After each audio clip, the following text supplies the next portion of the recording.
It's been such a long time since Boston led the way. It's more than a feeling. It's Mike and Tom to start the day. The heart of Massachusetts should be freedom, justice, and liberty. Freedom-led pilgrims of Plymouth Bay. Salem trials had justice too late. The sons of liberty spilled the tea, and then the redcoats spilled their blood. The shot heard around the world rang out from the Bay State. Boston strong and ready to defend. It's where revolution started and ends. It's been such a long time since Boston led the way. It's more than a feeling.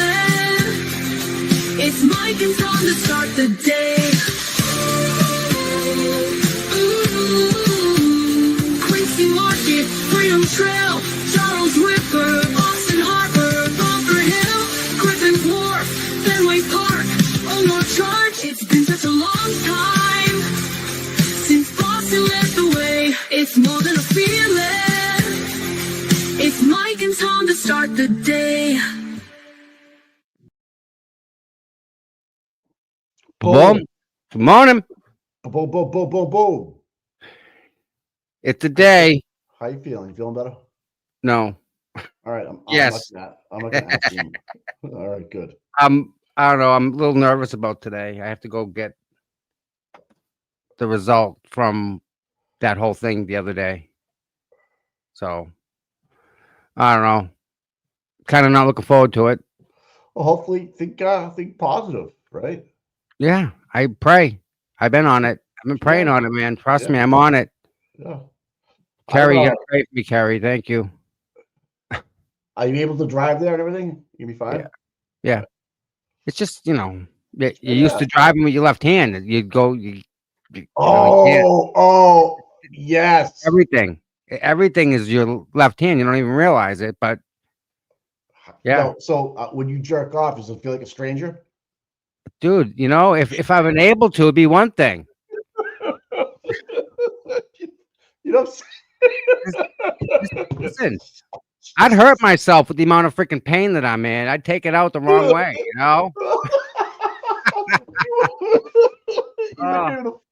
Oh God, sorry, man. It sucks, man. Just your eyes water, shit like that. It's just whatever. Yeah. So hey, we ended up with just so you know, we had 6 sidebars yesterday, people. So, all right, 6. Well, yesterday was bizarre, dude. That guy, that Dr. Welcher, we're paying him top dollar. Oh my goodness, huh? Top dollar. Oh, we buying him vehicle too. Yeah, dude. Top dollar. But we don't know how many miles are on that one. Well, no. See, there you go. He's gonna flip it. He's gonna flip it. Blue paint included. He's gonna flip it. I know. He said that. Then if I lose money or make money, it all depends what we do. That's right.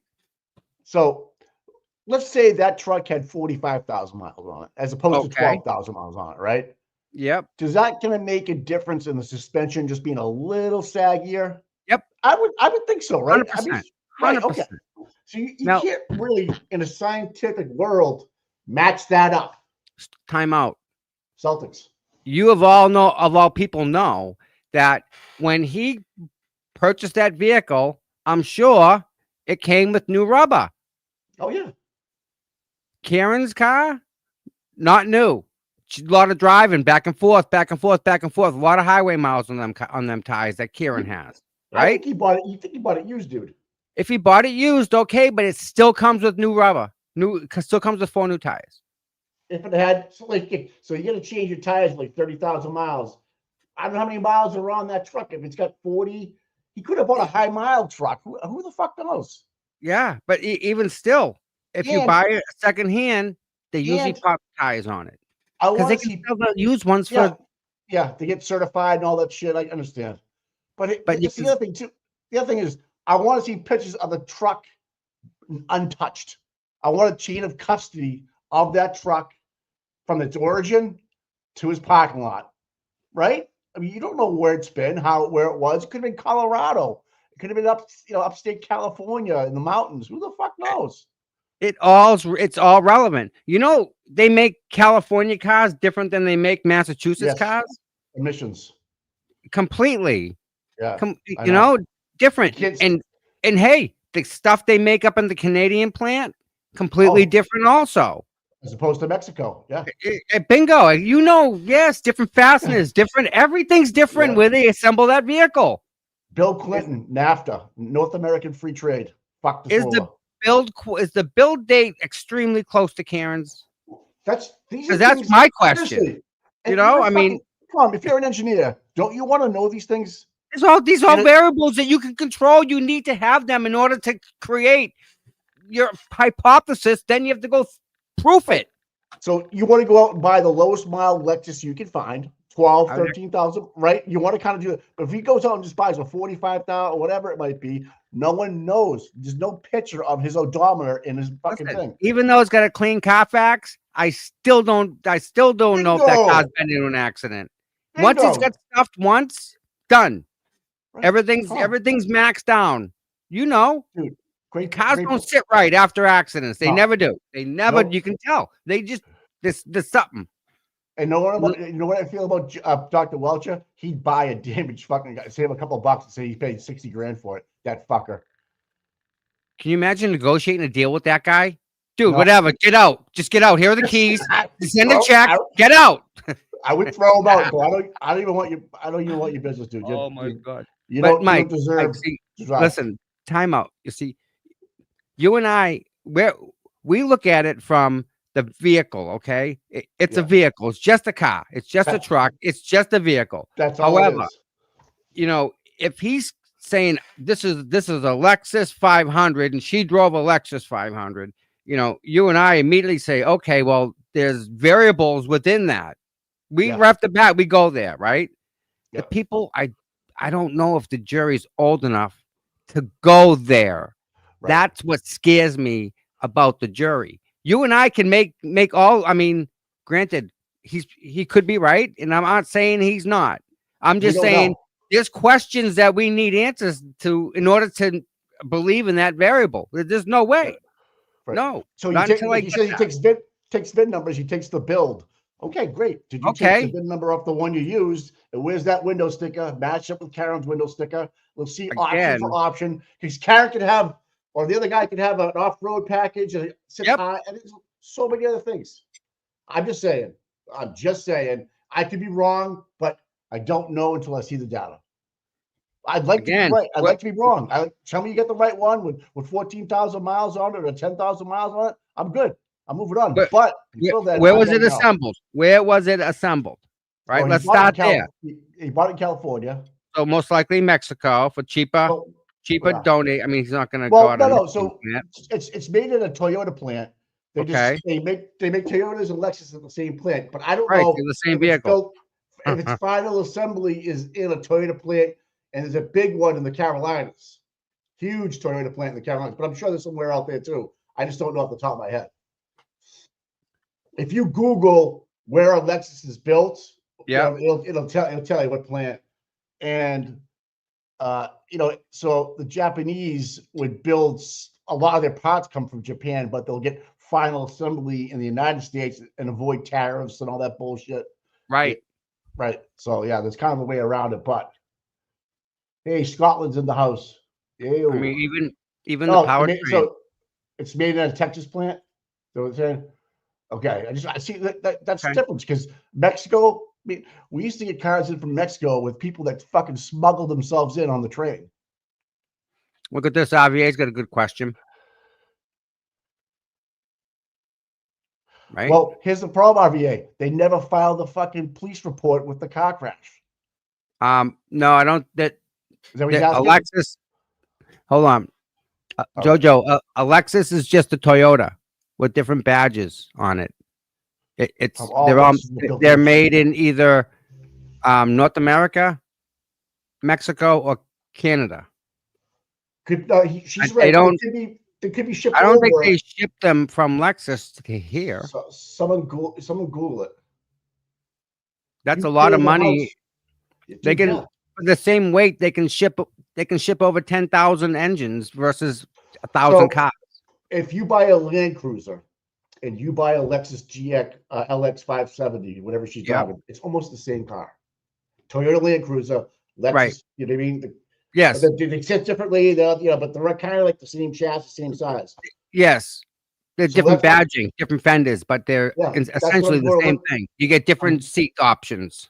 Yeah, I'm going to look at a Lexus this afternoon. All right. They make a GNX one, I guess, a GN one, a GX one now. Yeah, yeah, I yeah. don't know. I don't GXE, know. something like that. I don't Yeah. know. But again, you and I know an LX and a It's GXE two gonna different. look Yeah, different. no. Yeah, yeah, yeah, yeah. Height wise, off-road Everything package. wise. You can Everything put wise. Tom, you can change your suspension to like a sport off-road, right? Yeah. It all goes up and down. That's right. Yeah, Yeah. right. Now this guy's saying, well, I'm on the curb, he's off the curb. Tom, I don't care what he says. If she's going back, that it was built in Japan. All right, Okay. there you go.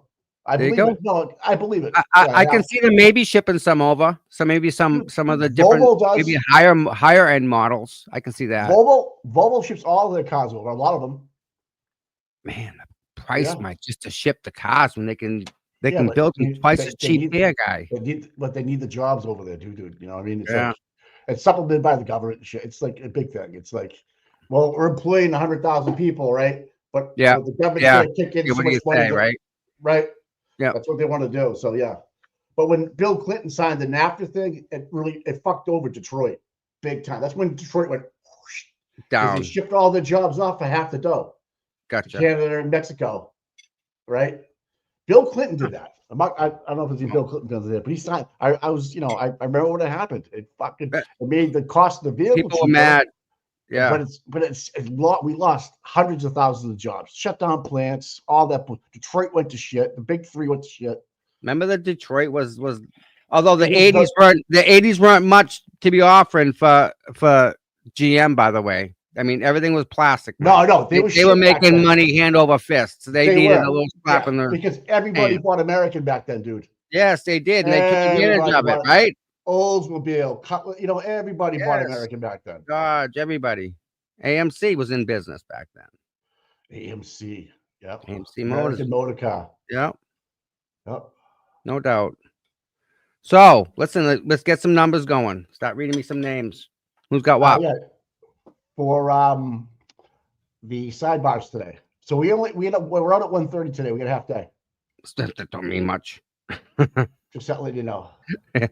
Half day. And What then anything we- about yeah, tomorrow? Do we know tomorrow? Full day. Full day tomorrow? Yeah. Is the Nikki's Commonwealth? got, all right, so you got Nikki at 4. All right. RVA's at 7. Damn, RVA, you took my number. Killer's at 8. Flamingo Chick's at 4. Wow, because it's a half day. Good thinking, guys. Yep. Stoney's at 5. Martin Small with 11. Bobby Swain 3. Gee, that's a low number. Half day today, guys. Don't forget. Yeah, who thinks the Commonwealth's gonna rest today? Ooh. I don't know. DB 11. Fan of the Truth 3. Jeff Dawson 6. MGS 6. A lot of 6s and 7s up there. Gemma Murray 1. Gemma Murray 1. All right. Kim Robinson 3. Wow, 11. Flamingo Chicky. Yeah, the way Alessi was talking yesterday, Bob, I don't even know if he's going to finish cross today. Because the way fucking Dr. Welcher. He was asking some questions, my friend. He was, and Oh. he ain't done. Oof. But Dr. Welcher is just being combative. How much you think Alessi was up all night trying to figure a way to get him in a corner? And just they went back to the hotel room. They went into the war room. They probably got back there like around 5:30ish. yeah, Had dinner, probably in the war. Maybe had dinner or they went up there. and they talked about it at dinner. And they're all smart people. I don't think they need to critique his. They have to figure out a way to get him to say yes or no. Right. Because the guy goes, well, it's in my report. If you pull up the slide, he's not like yes. No. Then unless he wants a yes or no answer, he's gonna walk the dog with him, so to speak, down the plank to actually make him say, "Is it true? Yes or no, doctor?" And then he comes up with this. Well, as an engineer, it's really, I'm like, what the? I thought engineers were 45-90. They want things perfect, right? That's how I look at it. But You're usually very specific. You want an engineer to be on the money. I don't want a variable engineer. Like when you No. build a skyscraper, right? You get a guy that draws the plans. That's a structural engineer, right? I want him to fucking be right the first time. And he's not. He's trying to use the accelerometer data and take out of that to get speed. And you can't. Can't do that. Oh, MGUS. You guys, I think 6 is going to be it. Yeah. I think the 6 is a solid number today. That was a 6 all day yesterday. And then here's the thing about yesterday, guys. When Brennan did his redirects with Dr. Welcher, he mentioned, did you not use Trooper Paul's drone image? Yes. Yes. From the CERT team, he said. You got it from the CERT team. Here's the problem with the CERT team, guys. They were only out there once, and they were only out there at night. They did not take a daytime drone picture because, remember, they couldn't use it with the airport. Remember when Gallagher said we couldn't use drones for Canton, couldn't use drones because of the airport. They wouldn't let us, right? And then the CERT team was only out there at night, and they never filed the report. So how is he using the CERT team report when no such thing ever exists? That's my question. So that's what, unless he's going to go after right away, he goes, well, what do you mean to use the CERT team report? They never filed one. They never. How they get the value of how fast you went backwards? Because let me tell you something. You and I know every house on that street has 50 feet of frontage. Yeah. So he hit the Jeep. According to him, he had to have hit the Jeep. But then he goes, well, there's testimony that it was there and it wasn't there. That's what I'm saying. Like, well, then he would end up in the front yard. Well, he could have. It's like all these. Maybe. Yeah, DB, right? I'm telling you, the CERT team never filed a report. No, I don't think they were there, Mike. That was Trooper Paul. So when Trooper Paul went back there with Gallagher, because want to make sure no people would come out, that's when he took the shot, I'm thinking, because there was still snow in the grass, right? Didn't the CERT team consist of Kevin Albert and Proctor? Yep. And some other people that they didn't know who it was? 3 unknown people. But Tom, they did a fucking nighttime extraction of the taillight. How do they get the drone picture for the daylight? Yep. Right? Right. Doesn't match. This is an easy one for Bob Alessi. Bob Alessi's going to walk the dog, walk the plank with this guy. Normally Farms campground. Campground. How you doing, Tim? Tough feeling, Tom. Yeah. It's fire. On fire. Are you eating protein? People want to know. I'm trying to get some eggs in me today. I'm not eating the other one. I was telling everybody you roofied yourself yesterday. Yeah, it was bad. I couldn't even get it. I couldn't even happen. And nothing happened still. I still can't win. So your pain from yesterday is still the same amount of pain today? Oh yeah, this hasn't changed. This is steady. People have a small little tear in there, dude. I don't know. It's gonna find out in an hour. What happens is it's like this, right? The tear, the rotator. Yeah. Stitch it together because you got now. It's a tear. You get bone on bone in here. It's funny you say that because it looks like a cat's paw. Looking down at it, all the muscles. It looks like a cat paw. And if you got a tear in between there, the bones going against bone on bone, and it all depends where you lift it. Well, a lot of pitchers get it too, rotated cuffs and stuff, or baseball player, whatever. Yeah. And, so I know a little bit about it. Played sports my whole life. Surgery. Yeah, hockey sticks. That's right. Yeah, you going into the board, Todd. You might have See, here's the thing. You can have them boards harder than people can imagine. You might have an old injury that was worn there, and that's just exacerbated it, because you just popped it open because you didn't know it was coming. You didn't I had no idea. This was just. You can see a check coming sometimes. And you brace for it and stuff, and you're all right with it. Yeah. This fucking just grabbed you out of nowhere. This was a whole new world. Speaking of the buffer zone, the ruling came out. I know, and it pisses me off. So no change on the zone, but less police state, I guess, is what I'm reading in layman terms. I'm telling you right now, the argument that Mark Randazza made in front of that judge, there's no way this buffer zone is constitutional in any way. And for this judge not to grenade the buffer zone before he even deals with the state police, I just don't have any words. I thought I heard a great argument from Mark Randazza. Great. Like, he was right. Everything he said was right. The judge actually agreed with his arguments. So this whole thing here, I got nothing. I don't know what to say, guys. I wish I did. I don't. I really don't. He's in Italy right now. It was pretty cool. He had a tweet yesterday. He says, "Hey, the class I'm teaching in Italy wants to go an extra half hour in my class today. Should we go?" I'm like, "Fuck yeah, dude!" Absolutely. Yeah. If your class is asking you to go, keep going. Fuck, that's a compliment, right? Yep. No doubt. I mean, yeah. Who wants to stay in class longer, right? Especially in Italy, you know. No. He doesn't. And again, right? We're blessed to have somebody like that. I mean, this is the guy that writes laws for some states to use. So here's the problem with that. Fair with it. Here's the problem. Now this is case law. So let's say Worcester District Court wants to use it. Oh, they can reference. I didn't think about that. Oh, yeah, man. that's why right. Yeah, because Bev's already ruled it, and oh no. So you see what I'm saying? Through the whole state now, they can reference this. They can block a lot of people out. That's why you're gonna keep fighting. You got to get it. Like, even after this trial, I didn't even think about that. Oh, dude, they can use this for everything. Well, I get a feeling it'll keep going on after this trial to get it rescinded, because you're gonna have students at law schools. We need to start with that. Yeah. Oh, we have First Amendment, except here at this time during this. Right. No, like that. You're gonna have professors fighting this. Wow, dude, I never thought about the implications of this. Is big, huge, big. Everybody in the state should be fucking worried about their First Amendment rights.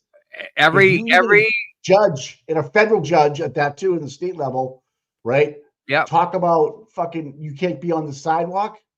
What? Just the sidewalk alone. Yeah. Meanwhile, we got kids in Harvard taking down fucking common space in the middle of Harvard Square. That's all right. Don't worry about that. Yeah, no. Yeah. Yelling, screaming. Yeah, no, they're fine. Officers. No problem. They're fine. Burning cars, flipping cars. That's all. That's no problem. Yeah, but here in Dedham, no, you know what? We're gonna take everything away from you. And you know what's weird? I'm kind of torn between it, because I'm like, well, it's just not once she's acquitted, it won't be a reason they can say, well, the people outside were cheering her on. We could hear her inside. Not true. Takes it away, but takes it away too. That Tank Brennan wannabe attitude of like, well, they were fucking talking outside. Couldn't even get in there. We were getting harassed. It kind of takes that game away from it a little bit. So I like it that way. But man, we don't have anywhere near the boots on the ground we had last year. No, ain't not anywhere near. And it sucks because, I'm not saying Karen's like emotionally devastated from not having all the fans there. She's able to walk in the court, get a costume. But you have the mainstream media pushing a narrative they want. Well, to a point, they're pushing a narrative, but Mike, again, we're blessed to have the viewers we have. We've proven almost everything that they've thrown up against us. We've proven that as incorrect. Not in a little way, in a big freaking way.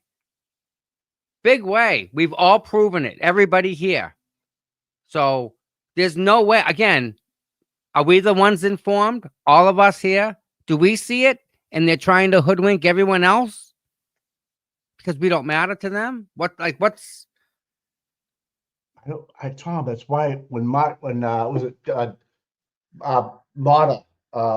was saying everybody, from Defense Diaries, he's saying that everybody in the state should be very concerned about Turtle Boy's hearings. Oh my God. I've covered him from day one because I'm glad you brought that up. I'm glad to see people have been calling him a journalist lately. Because this is one of the biggest journalistic stories ever. Look at what he's opened. Yeah. Look at what he's exposed, right? He's done this through the face is Karen Reed. Like, she's the face of this. But She is. it doesn't. She's not the cause of this entire corruption. Look at what he's shown us. I mean, we got problems here, guys. It's horrible, man. I never thought like you Think go if to he a didn't parade. write that story. Think if he didn't do that. Think if he didn't have the balls to write that story originally. When he did 60 days, dude, he has freedom taken away for nothing. Sure did. On For a nothing. setup. Yep.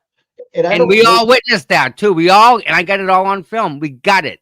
We caught them with their hand in the cookie jar. Yeah. I love how they're saying Tully's no longer a detective. And this is the guy that did all the work to go get Aiden all locked up. Yep. And now he's no longer a detective? No. Bang up job there, guys. So something's up. A lot's up. And yes. Again, everyone in the chat should be proud because you're all part of that. Yeah, without Turtle Boy, man, a lot of us wouldn't be here. You're absolutely right, dude. Yeah, kids, a lot of us wouldn't. And here's the thing, like he was talking about the other night. He's like, if I get locked up, I'm gonna miss X, Y, Z with my kids. God, and that is like the most important thing to them. It's number one. And that's what they go. They want at Christmas. Freaking that. Christmas, guy. There's a whole different level in hell for you, my friend. There's putting your death out there for free. There's putting your life out there for freedom, but not fucking missing out on all that stuff. No fucking way. Nope. You do it. You do it. You do it, man. Wow. And the guy that was at the jail with him, Tom Brady, that liked Turtle Boy, they liked each other, got arrested yesterday by the FBI. For that plumbing work. Remember the plumber? He had the plumber do. That's him. He got a fucking arrest by the FBI. Lost everything. His job, pension. He's gonna do time. How's your karma on that fucker? That's fucked up. Imagine losing your job at like 50-something years old with a 53. pension, and you're a superintendent. Got the world by the balls. And you fucking piss it away to have plumbing work done at your house. Think of what you'd give up to get that back, Mike, huh? Think he'll give up some people? Oh, Flamingo Chick, if he gets Tom Brady on his show, that would be fucking kind of cool. Turtle Boy. Because they did. That'd be great. Yeah. Yeah. Puppets who real teleprompter. Bug House. The people that you see on TV, they legitimately they read from their phone in front of them. And they talk to you. They don't have an idea. I asked this one guy if Karen Reed, what do you think about Karen Reed? He goes, I don't understand any of it. And I'm like, all right. And he's reporting on it. He just reads it. Someone signs his check, right? Yep. You know who signs Turtle Boy's check? We all do. That's right. We all do. Right. We all do. And he knows what to go. He knows the truth is the truth. It's not some fucking fantasy story. He brings receipts, right? Does the news bring receipts? They show a video of 5 seconds, right? That's fake news, man.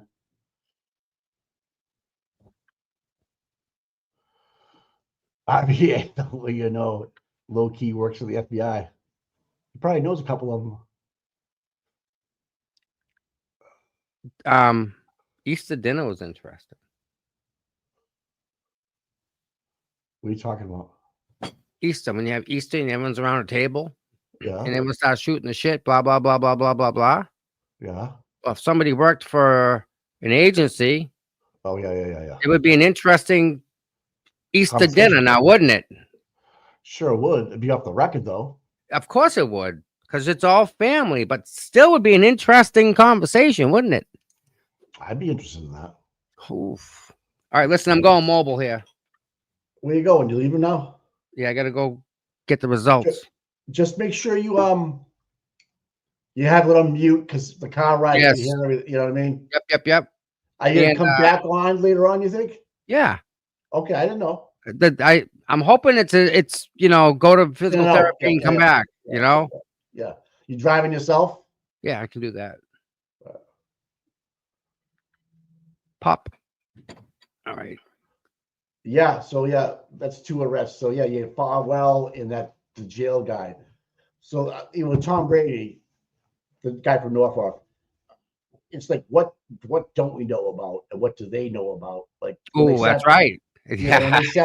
They sat the witness, the plumber down and said, okay, over the last 5 years, what else is he? And he probably said, well, the electrician for here did this, and the guy probably chirped, took everything away from the guy. Never. That's not for fucking the guy. How much do you think he makes? 200 easy, right? 225 at minimum, right? And he's cheaping out in plumber. Hey, I would think so. how much Now, do you think? What did that guy get in return? And now you got Tom Brady. What does he got? You want to lighten up your load? You want to lighten up your fine? You want to lighten up? You want to go home? You want? Stop talking. Does anybody ever call you from a district attorney's office and tell you to do something with somebody? Does anybody ever tell you how to? It's always the little people like that bring it down for the other people. Yeah. Oh yeah. So I think he absolutely is. Oh yeah. Squeaking. Of course. Same with Farwell. I mean, when's his arraignment? July 1st. July 1st. Happy New Year. Happy fiscal New Year to everybody. That's when this trial is supposed to end. So I think they want everybody to testify in this case. Yep. End it. Arraign Farwell, and then you might see the hammer drop during the summer. Glad they have paddy wagons. We saw them all, didn't we, Mike? They have enough. A bunch of new ice cream trucks driving by lately. Yep. Mm-hmm. I don't know why they're going by my house though. All right, I'll be right there, guys. I'll be right back. So you're shutting off here and gonna go on your mobile? Yeah, I'm gonna mute this one. Okay. And you can have your mobile come up? All right, okay. Oh, is Shelby in the house? Okay. Yeah, he'll be back. He's gonna just get his shit together with his fucking shoulder. Sucks getting hold, huh? How can I tell what I do? Oh. I was talking to Flipperhead last night. He called me. Yeah, Flipperhead calls me. He's a fucking smart guy, dude. That's all I gotta say. I'm gonna leave it at that. He's a smart motherfucker. Kid, he's like 2 steps ahead of everybody. Even the, I want to say even the lawyers, but you can't say that. But he's fucking just a smart dude. Oh my God, Howie Carr. Meatball owes the taxpayer a refund. I fucking love it. Oh my God. You are unmuted. Here we go. 9:03 start. All right, do we have a full screen? How do we get full? Yeah, we must get a full screen, right? All right. Good morning, Council. Good morning, Ms. Reed.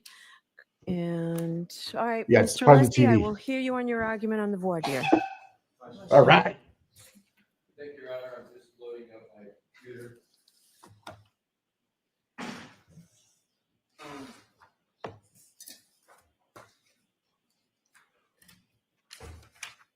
Your Honor, I am going to address the Trooper Paul aspect, and then I'm going to address the Dr. Scorty Bello aspect of Dr. Welcher.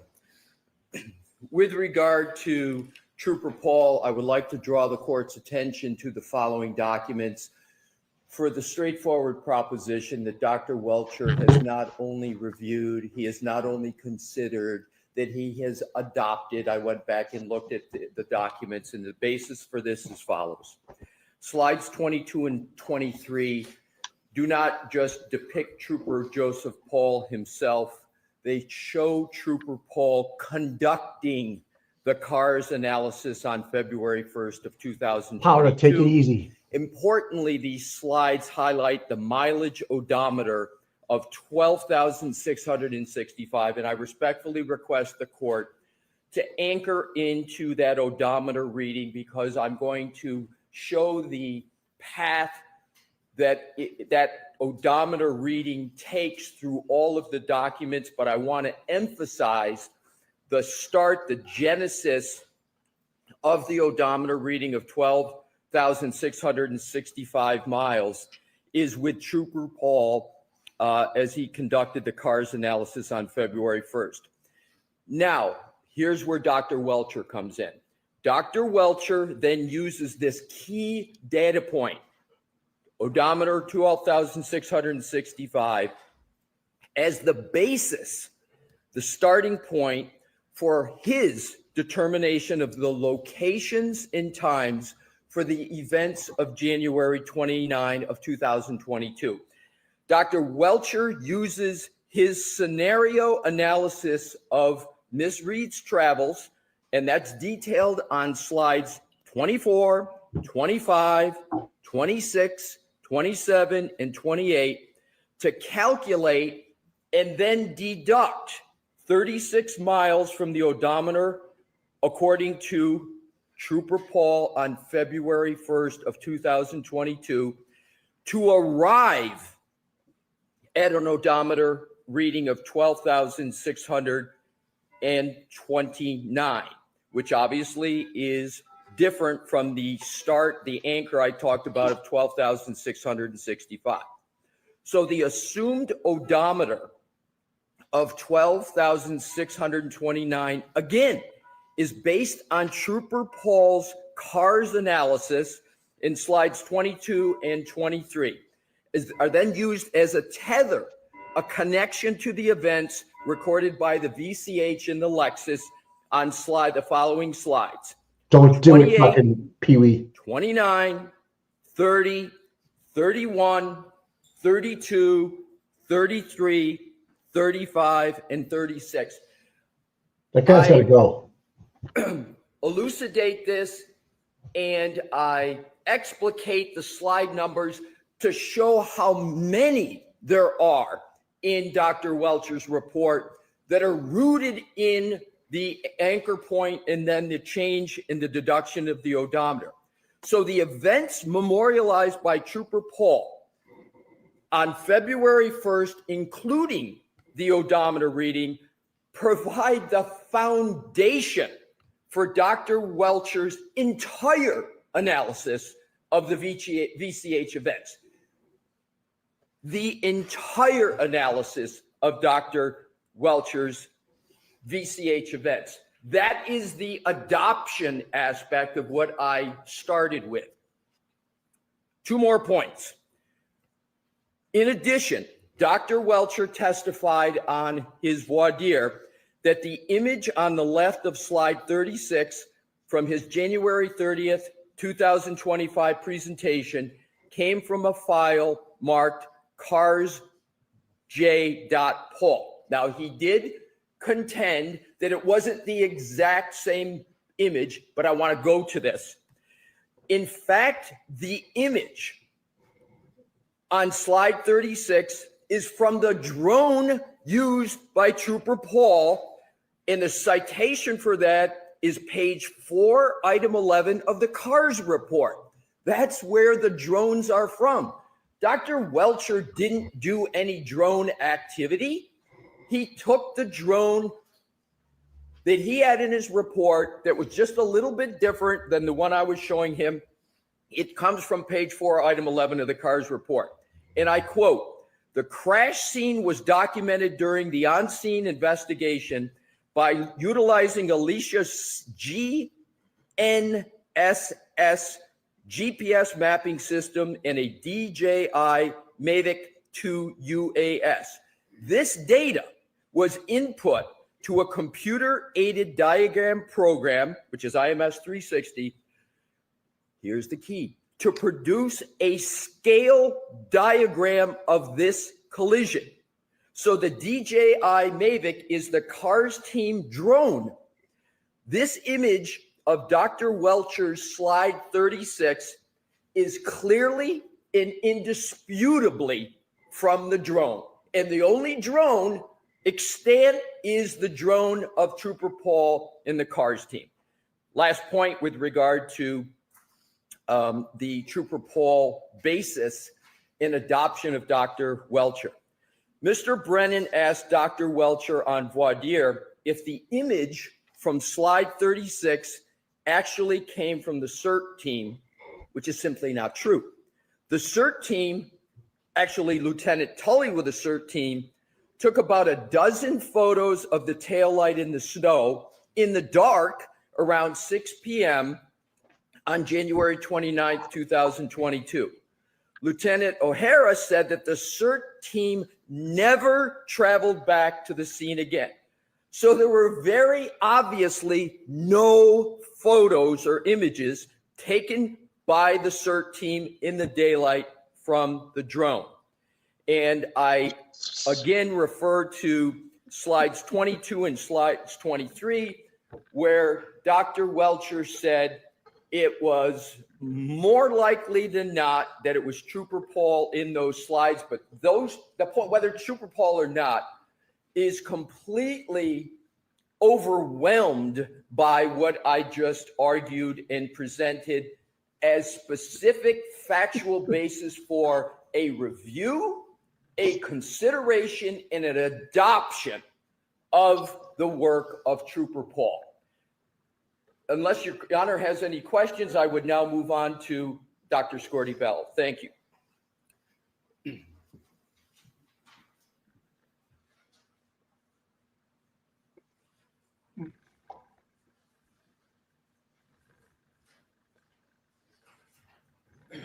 Dr. Scorti-Bello will be much shorter.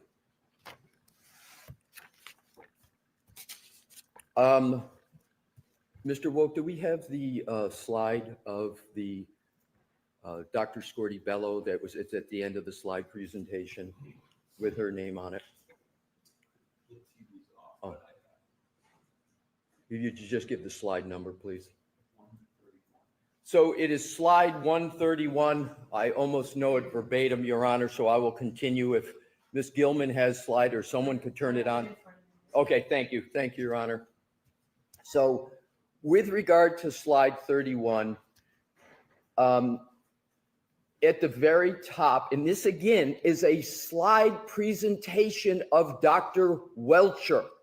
So up at the very top, and so Dr. Welcher admitted that he not only reviewed the autopsy report, he admitted that he not only considered the autopsy report, he admitted that he adopted it, and I'm going to put adopt in quotes, to the extent that he used it in his slide presentation, and he actually, to show the depth of those three verbs, he's got in orange highlight under final diagnosis, multiple skull fractures, base of skull, and cavallarium.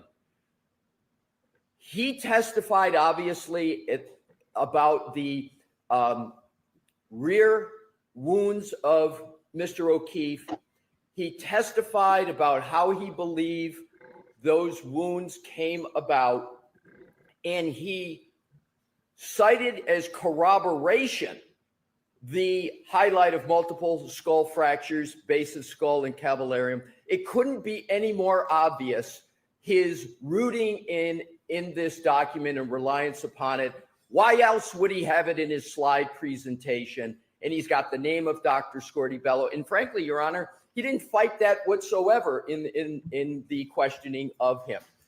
Then you go to underneath cause of death, blood impact, injuries of head, and hypothermia. He essentially repeated that on his testimony. And then if we could, Mr. Wilk, just go to the right.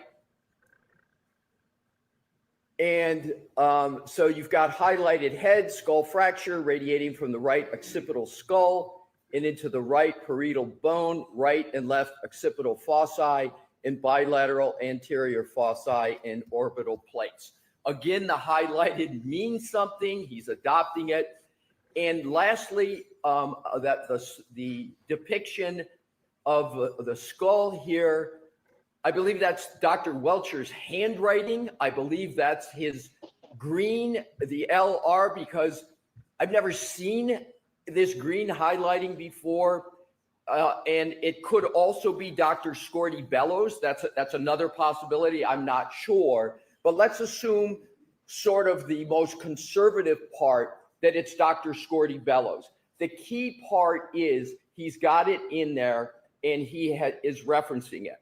So, Your Honor, the last point really for both of them, and I wanted to save this point because it applies to both.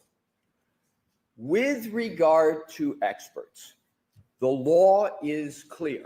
So I think the easiest part to show what our position here is the adoption. But in it, it's clearly shown. Adoption doesn't mean you have to agree with it. You just have to put your expert hands around it, wrestle with it, deal with it. And there is no rule of law that I'm aware of that says you can't question an expert witness unless it's something that the expert witness agrees with. If the expert witness has reviewed it and considered it, and especially if they've rejected it. The easiest is obviously reviewed, considered, and adopted. But it's certainly permissible and important to a defendant's constitutional right, Sixth Amendment to cross-examination, if an expert says or even infers, I reject this. I reject what Trooper Paul did, or I reject what Dr. Scorty Bello did. That is decision-making of an expert that the attorney has a right to be able to test. Why did you reject it? What was your thought process in rejecting it? And that applies to both Trooper Paul and Dr. Scorty Bello, because as I understand it, this witness, Dr. Welcher, is not, he says, I'm not relying upon Dr. or Trooper Paul, which is completely false based upon what I just showed. But even if he just rejects it, in addition to what he has done, we have the right to test and get answers as to why he did it. And the same with Dr. Scorty Bello. Once he goes to this level, Your Honor, I believe it's a straightforward right, especially of a defendant in a criminal trial, and especially of the stakes and the charges this high, that we get to test it. What I think, lastly, my point here, Your Honor, the Commonwealth is doing is this. The Commonwealth knows Trooper Paul and Dr. Scorty Bello are problematic for their theory and their narrative. Trooper Paul has got, if you work backwards from his key cycles, you end up with 1162-2, their key cycle. That ends up being not in front of 34 Fairview, but it ends up when the Lexus is in the possession of the state. That is the result of that. And that was something that was addressed square head on in the first proceeding. We're not coming up with some fanciful ghost in the second trial.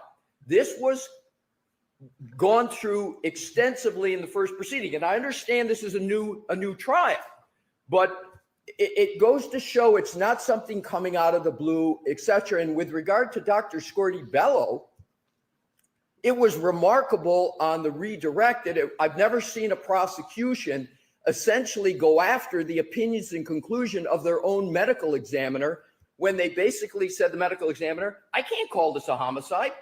The manner of death is undetermined. And the medical examiner says, I don't see any motor vehicle impact injuries. There couldn't be anything more apt, more probative than whether or not the injuries to the decedent are from a motor vehicle. The Dr. Welcher himself is saying they are. That's the essence of his opinion. It's the essence of his test. We get to be able to respectfully, Your Honor, say, well, wait a minute. You said you looked at the autopsy. You said this. You highlight it. But you're going against the medical examiner on whether there's motor vehicle injuries. The experts can't, Your Honor, cherry pick and choose from documents. They can't use it as a shield and a sword. They can't put up, for example, Dr. Scorty Bello's autopsy report cherry pick things that benefit from them, and then and they did it on direct. And then all of a sudden on cross, when we want to go and test that, they say, oh, no, you can't do it. Your Honor, this whole argument is absurd, and it's antithetical to the Sixth Amendment. And even if, and this is my last point, even if this were merely a civil case, this would be routine cross-examination against the expert on the side. So in conclusion, Your Honor, I respectfully request that Ms. Reed and her team be allowed to exercise their constitutional right to cross-examination, the keystone of a defense in a criminal trial, cross-examination, and that they be able to take the shield that the prosecution is trying to put on us and be able to combat the sword that the prosecution has put forward with regard to trying to cherry pick from this information, and that we get to proceed, and we get to proceed undaunted from all the serial objections yesterday that interrupted my cross-examination. Thank you, Your Honor. Yeah, buddy.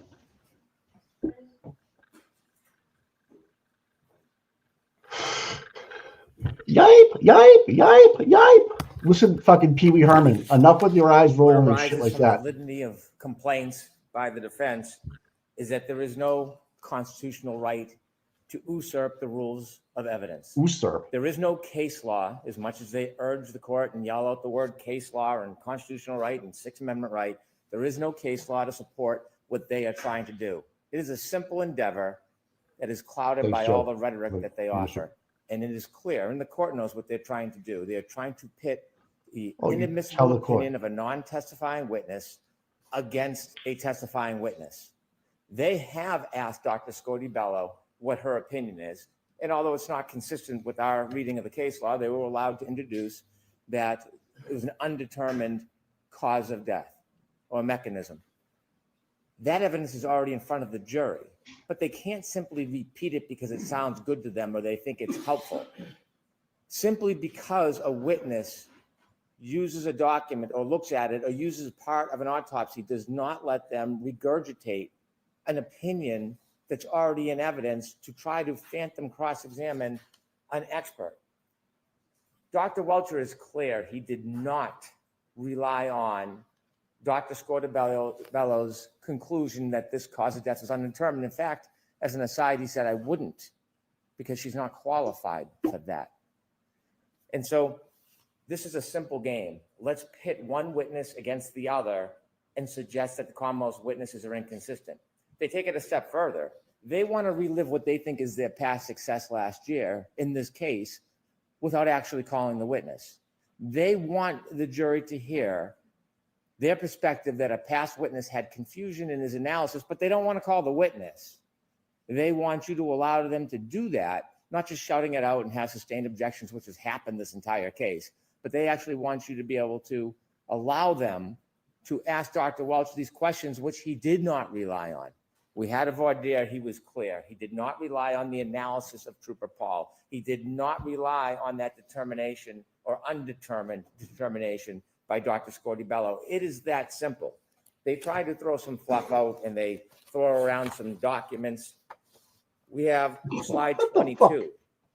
Simply because there's a suggestion that Trooper Paul might be the hand in the picture is not an anchor. It's not a tether. It's not an adoption. It's no such thing. In fact, if you look at that photograph, it was taken by Zach Clark.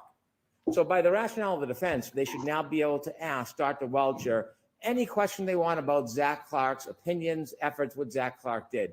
It is a photograph that he considered, not an opinion, not an analysis. It has nothing whatsoever to do with Dr. Welcher's analysis or opinions. In fact, the evidence is to the contrary. He came out, conducted an independent analysis, did all of the work himself, considered documents, and he was specific about what was part of his opinion and what was not. And this information was not part of his opinion. They turned to the Google map. Bit misleading. This was generated by Google.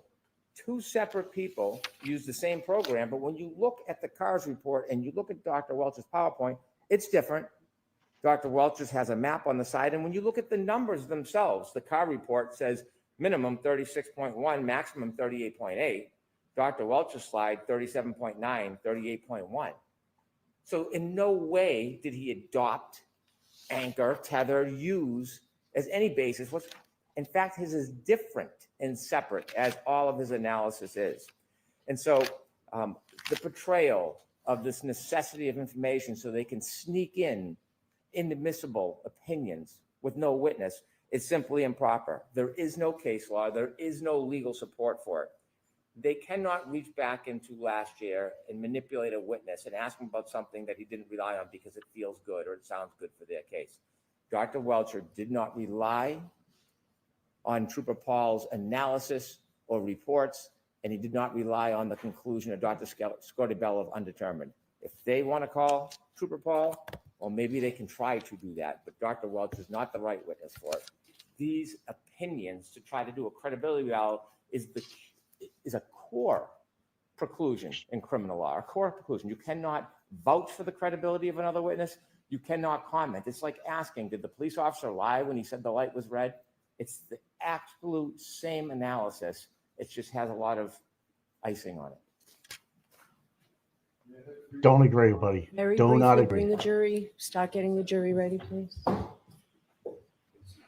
Your Honor, with regard to Trooper Paul, Mr. Brennan did not address 80% of the slides that I addressed that showed the basis. When he talked about the picture, making it seem like the picture is the only thing we're relying upon, there's clearly other items, but even the picture, Your Honor, the purpose of the picture is it's got the odometer reading. That's why they took the picture, and that's the tether. So the photo is completely relevant. It's not who's in it. It's the fact that that's the odometer reading they're using. Next point with regard to case law, Mr. Brennan presents none to go against the common sense law and that has been there for years. The other thing, Your Honor, is with regard to Mr. Brennan keeps trying to put my arguments into a credibility, like we're trying to attack the credibility of Trooper Paul. He says that we're trying to redo last trial. To the contrary, Your Honor, it's the Commonwealth that brought Trooper Paul into the second trial through Dr. Welcher and Dr. Welcher's reliance on all the work of Trooper Paul. They've brought it in here, and because of that, we get the right to cross-examine it. Last point. This is not about credibility. He keeps saying something that's not happening, that we're going to attack the credibility of Trooper Paul. What we want to do is to say to Dr. Welcher, you have brought up Trooper Paul. You have used his odometer reading. That odometer reading tethers through to Google. It tethers through everything you're doing. It's the foundation. But what you're ignoring, Dr. Welcher, are all the key cycle results that come from that odometer reading that you relied upon. Dr. Welcher himself can't cherry pick, grab things that he needs from Trooper Paul to do his analysis. And then the Commonwealth say, but you can't go after that because it somehow has Trooper Paul's name on it. It's illogical, Your Honor, and it's incorrect under the law. Yeah, buddy. Yes. So I disagree with you, Mr. Alessi. I'm not allowing in the line of questioning regarding Trooper Paul, and I'm not allowing the line of questioning regarding Dr. Scotty-Bello. So that's my ruling. Let's bring the jury in. What the fuck? Well, come over here because they're on their way. All right, we got a sidebar. All right. That was a great argument. How did she not see that? I see it. Damn, man. She's evil. Wait, can you hear me, bud? Yeah. Is that not right? I don't agree with you. Yeah, so wrong, dude. I don't agree with you, Mr. Alessi. Well, that's a shock. Damn, dude. Like, is she ever gonna see, like Karen is literally fighting everybody. Her defense team is fighting everybody. Yep. It's crazy. You see it all, guys, don't you? We're not alone here, man. It's clear as day. It's absolutely clear as day for everybody here to see. Yeah. You know what? You're right. Auntie Bev is on the wrong side of history on this one. No doubt. Yep. Wow, that was such a compelling argument. And to have her rule within 5 seconds of him finishing means that she already had her mind made up. That was it. That's right. Right? She already like, no, I'm not, Yep. And then you listen to Hank. So just so everybody knows, the CERT team never took a drone picture. They were never there during the day. The CERT team. So to use the CERT team as the drone picture, he lied. Hank Brennan lied yesterday. So why? This is fucked up. The whole trial's fucked up, Mike. We shouldn't even be here. We should not be here. But yet here we are, front row to the biggest train wreck we've ever seen. Welcome to Massachusetts. Right. I don't understand some of this stuff. And she's got to justify it, Mike. She's got to make, her ruling. She got to stand behind them. Here's the thing: the jury doesn't know this stuff, so that we do, right? The jury didn't have to hear this stuff, but it just they have to tailor their cross a little bit better without bringing up certain names and reports.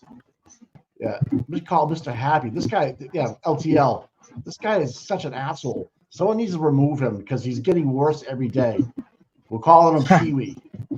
The guy that's next to he's in the back row there. He's rolling his eyes, giving these little smirks. Mike, you kind of got to hand it to Hank Brennan. He's definitely taken a different path as to this whole incident than Lally did. Right? Fuck. Oh, Bev held Lally's hand, man. She did. Yeah. Hey, just so you know, there was a stabbing outside of Mass General Hospital a minute ago. What the fuck? A stabbing? There was a friggin' shooting the other day. Guy took the gun away from the cop and popped himself with it. I know. That's basic friggin' 101 Academy. Yeah. What's going on? Don't give your gun to anybody. Jesus Christ. Oh, God, I'm so pissed. Oh, man. Yeah, Bobby, she is holding Hank's hand here. Anything Hank needs, because he doesn't have any proof that Karen did this. He's waiting. We were doing work in here, but we appreciate your patience. Just shut up. I do have to ask you those 3 questions. Were you all able to follow the instructions and refrain from discussing this case with anyone since we left yesterday? Everyone said yes or nodded affirmatively. Were you also able to follow the instructions and refrain from doing any independent research or investigation into this case? Everyone said yes or nodded affirmatively. Did anyone happen to see, hear, or read anything about this case since we left yesterday? No. Everyone said no. And Jimmy, Ice 2 Cubes, McDermott, did you get everybody drinks? Mimosas this morning? Okay. The computer and any electronics there, so we don't have to address it. It doesn't look like it's turned on. Oh, okay, good. And smartwatches. The smartwatch, I love it.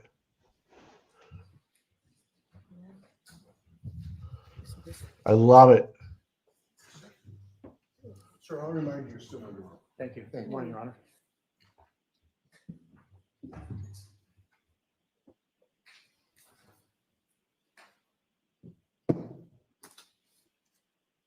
And Dr. Welch, we're going to ask you to not turn on your computer yet. Okey-dokey. Thank you. And Your Honor, if I could, smartwatches that are receiving text messages during his direct, if we can make sure that does not occur. I did get my email. I think all the time. Okay, or just don't look at your watch. Okay. Okay. Thank you, Your Honor.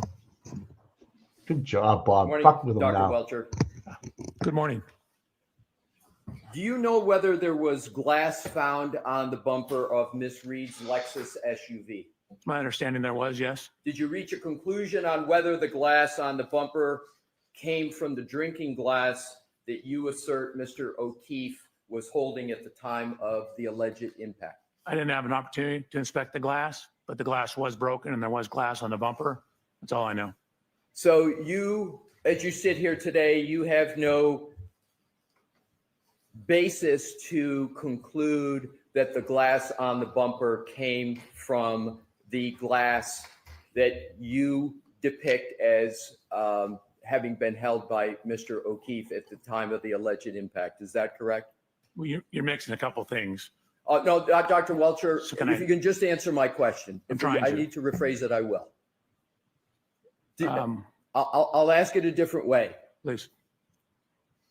You have no basis as you sit here today to conclude that the glass on the bumper came from a drinking glass connected to Mr. O'Keefe, do you? Well, we have a picture of a broken glass at the scene. So I wouldn't say we have no basis. We don't necessarily have enough to conclude it's from it, though.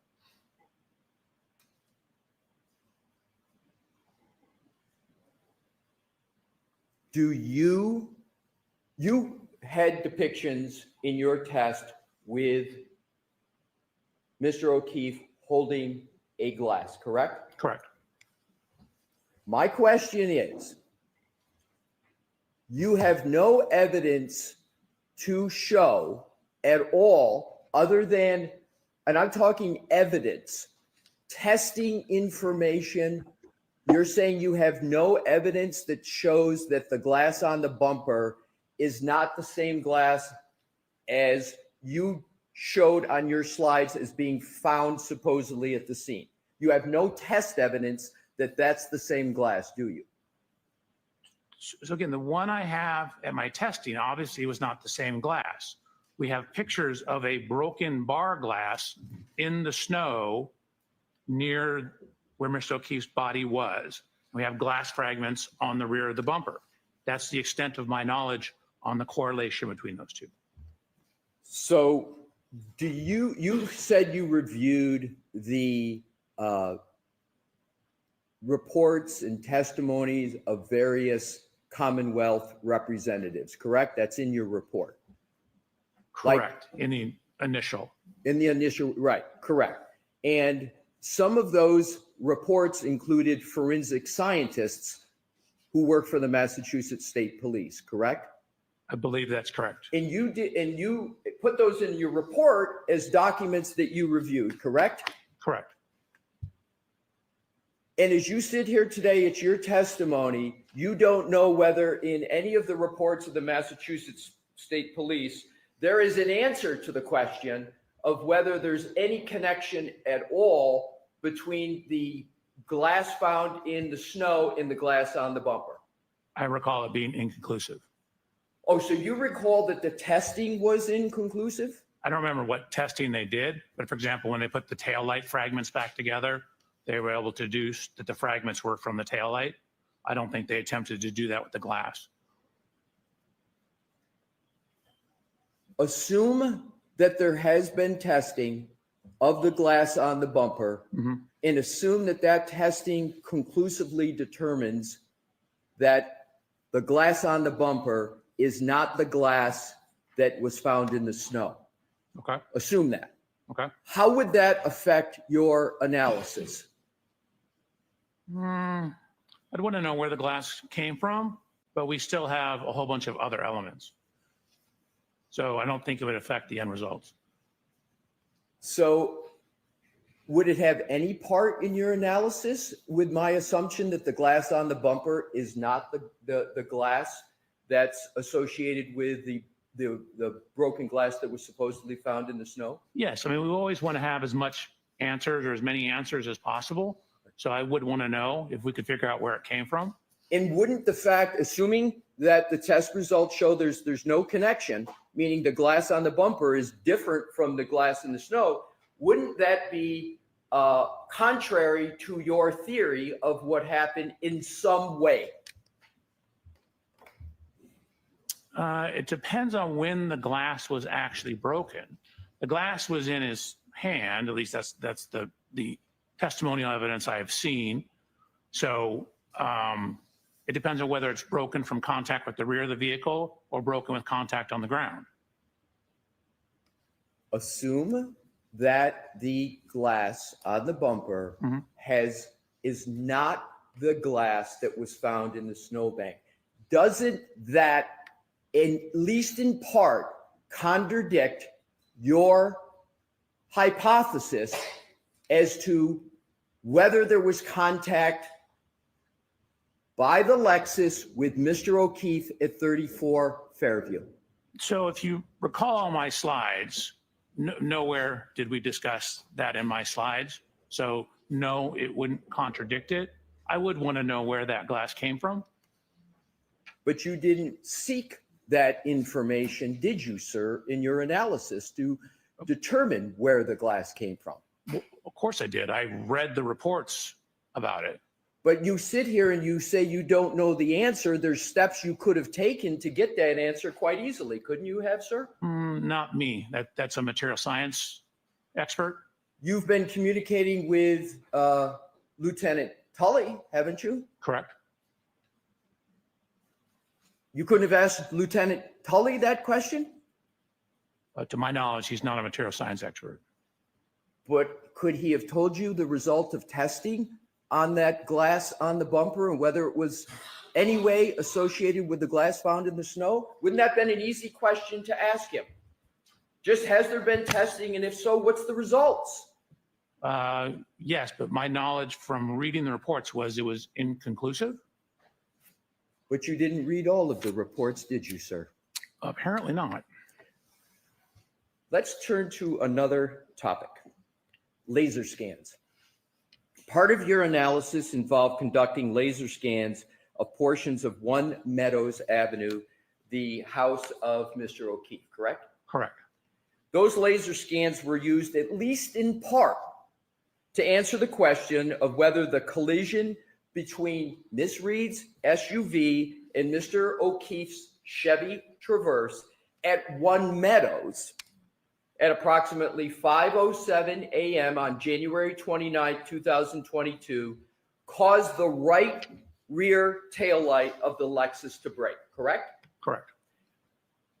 And in that analysis, inches literally matter, correct? You want to get it as accurate as possible. And the reason why inches matter is because, and we're going to get to this, you try, and you did it in your slide presentation on direct, you tried to see whether the Lexus lined up with the Traverse such that there could be a break of the taillight. That was part of your analysis, correct? So the main part of the photogrammetry was to determine the speeds and the angles and the degree of overlap on the vehicles. And then we also looked at the damage from the video, or actually it's just where the snow was knocked off the rear of the Chevy Traverse, and document the height of that. You said the main part. I don't want to engage in semantics. I want to go to my question of, isn't part of the laser scan analysis to determine whether or not those two vehicles align sufficiently such that the Lexus could break, the taillight of the Lexus could break coming into contact with the Chevy Traverse? Wasn't that part of your analysis, at least in part? Yes. Okay. And in that analysis, inches literally matter, correct? It can, depending on which way you're going inches. So the Ring camera at 1 Meadows, you're familiar with that Ring camera, right? At Correct. 1 Meadows? That Ring camera at 1 Meadows was used as part of the laser scan process that you and your firm Aperture performed at 1 Meadows on October 2nd, 2024. Do I have the date correct? I believe so, but like the videos were not literally used during the laser scans. We took the laser scans, the video, combined them together in a process called photogrammetry. Okay, let's get this down to the fundamentals. You used, and that was my question, Your Honor, if we could publish the exhibit with regard to the Ring camera. Sure. What exhibit is it? Yeah, I've got my, yeah.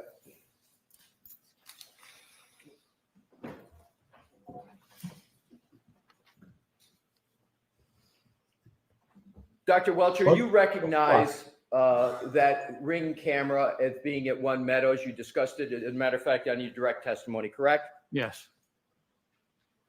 Now, that Ring camera was utilized as part of your laser scan process, correct? It was used. So you're confusing laser scan and photogrammetry. The video, the laser scanners are together used in the photogrammetry. The camera and the laser scans are not used necessarily with each other. What? Was What? that ring camera used for any part of your work? Absolutely, the photogrammetry. I just need to be able to finish my question, sir. Was Oh, that sorry. ring camera used for any part of your work at One Meadows on October 2nd, 2024? Yes. And it was used for what purpose? In the photogrammetric process, to establish the position and dimensions of various things in the video. So then we could go back and overlay the vehicles and track the tracks in the snow, as well as look at the damage to the vehicles. Right. So this was used as a basis, not the only one, to establish dimensions of the other work that was done in analysis at One Meadows, correct? Correct. You can take that down, Mr. Woke. You know that the ring camera at One Meadows, in existence when Aperture did the work on October 2nd, 2024, was different than the ring camera that was in existence on January 29th of 2022, the date where you went through to see if those two vehicles align. Is that correct? The cameras are different. That is correct. And you know that the cameras are different, and you knew that as part of your analysis, correct? Correct. Did you document the differences between the two cameras as part of any work performed at One Meadows? Yes. And did you measure any differences there might have been between the location of the newer ring camera from the older one that was in existence on January 29th of 2022? No, what we did is use the current ring camera in conjunction with the old ring camera, and with the laser scans, we're able to, again, map the points onto the scene. That's why I showed you the report from the photogrammetry software that reported our error. Sir, my question was just measurement, not your process. Oh. Did you measure the difference I don't believe so. between where the old camera was and where the new camera was? No, it was angled slightly more to the right, though. How would you know that if you were not retained on January 29th of 2022? How would you know where the original angles were?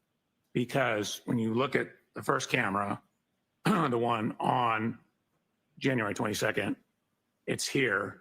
The new one is slightly over to the right.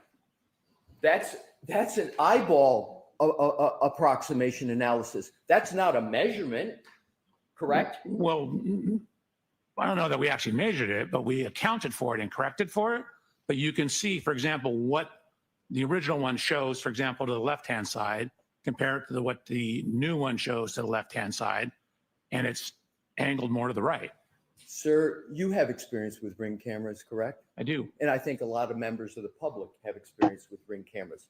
You can move just the camera portion ever so slightly and change significantly the angle of the camera, can't you, what it captures? Just a small turn. Potentially. Right. Even a millimeter turn can make a change. A 2 millimeter, a 1 inch can make a significant change with regard to what the camera captures, correct? Could, sure. So, did you measure whether the newer camera that was present on October 2nd, 2024 was installed to the left? And I'm talking measure. To the right, to the top, or the bottom relative to the camera that was there on January 29th of 2022? So Just a no, dude. we solved for the camera I'm position. asking if you measured, sir. Oh, no, we didn't measure. So Thank you. let's talk about some other differences What the with actual fuck? regard to cameras and Ring cameras. Different Ring cameras can have different levels of distortion, correct? Potentially. Cameras, well, are you saying that all Ring cameras have the same level of distortion? No, but again, they're mass produced. So you could have some that have the same exact distortion.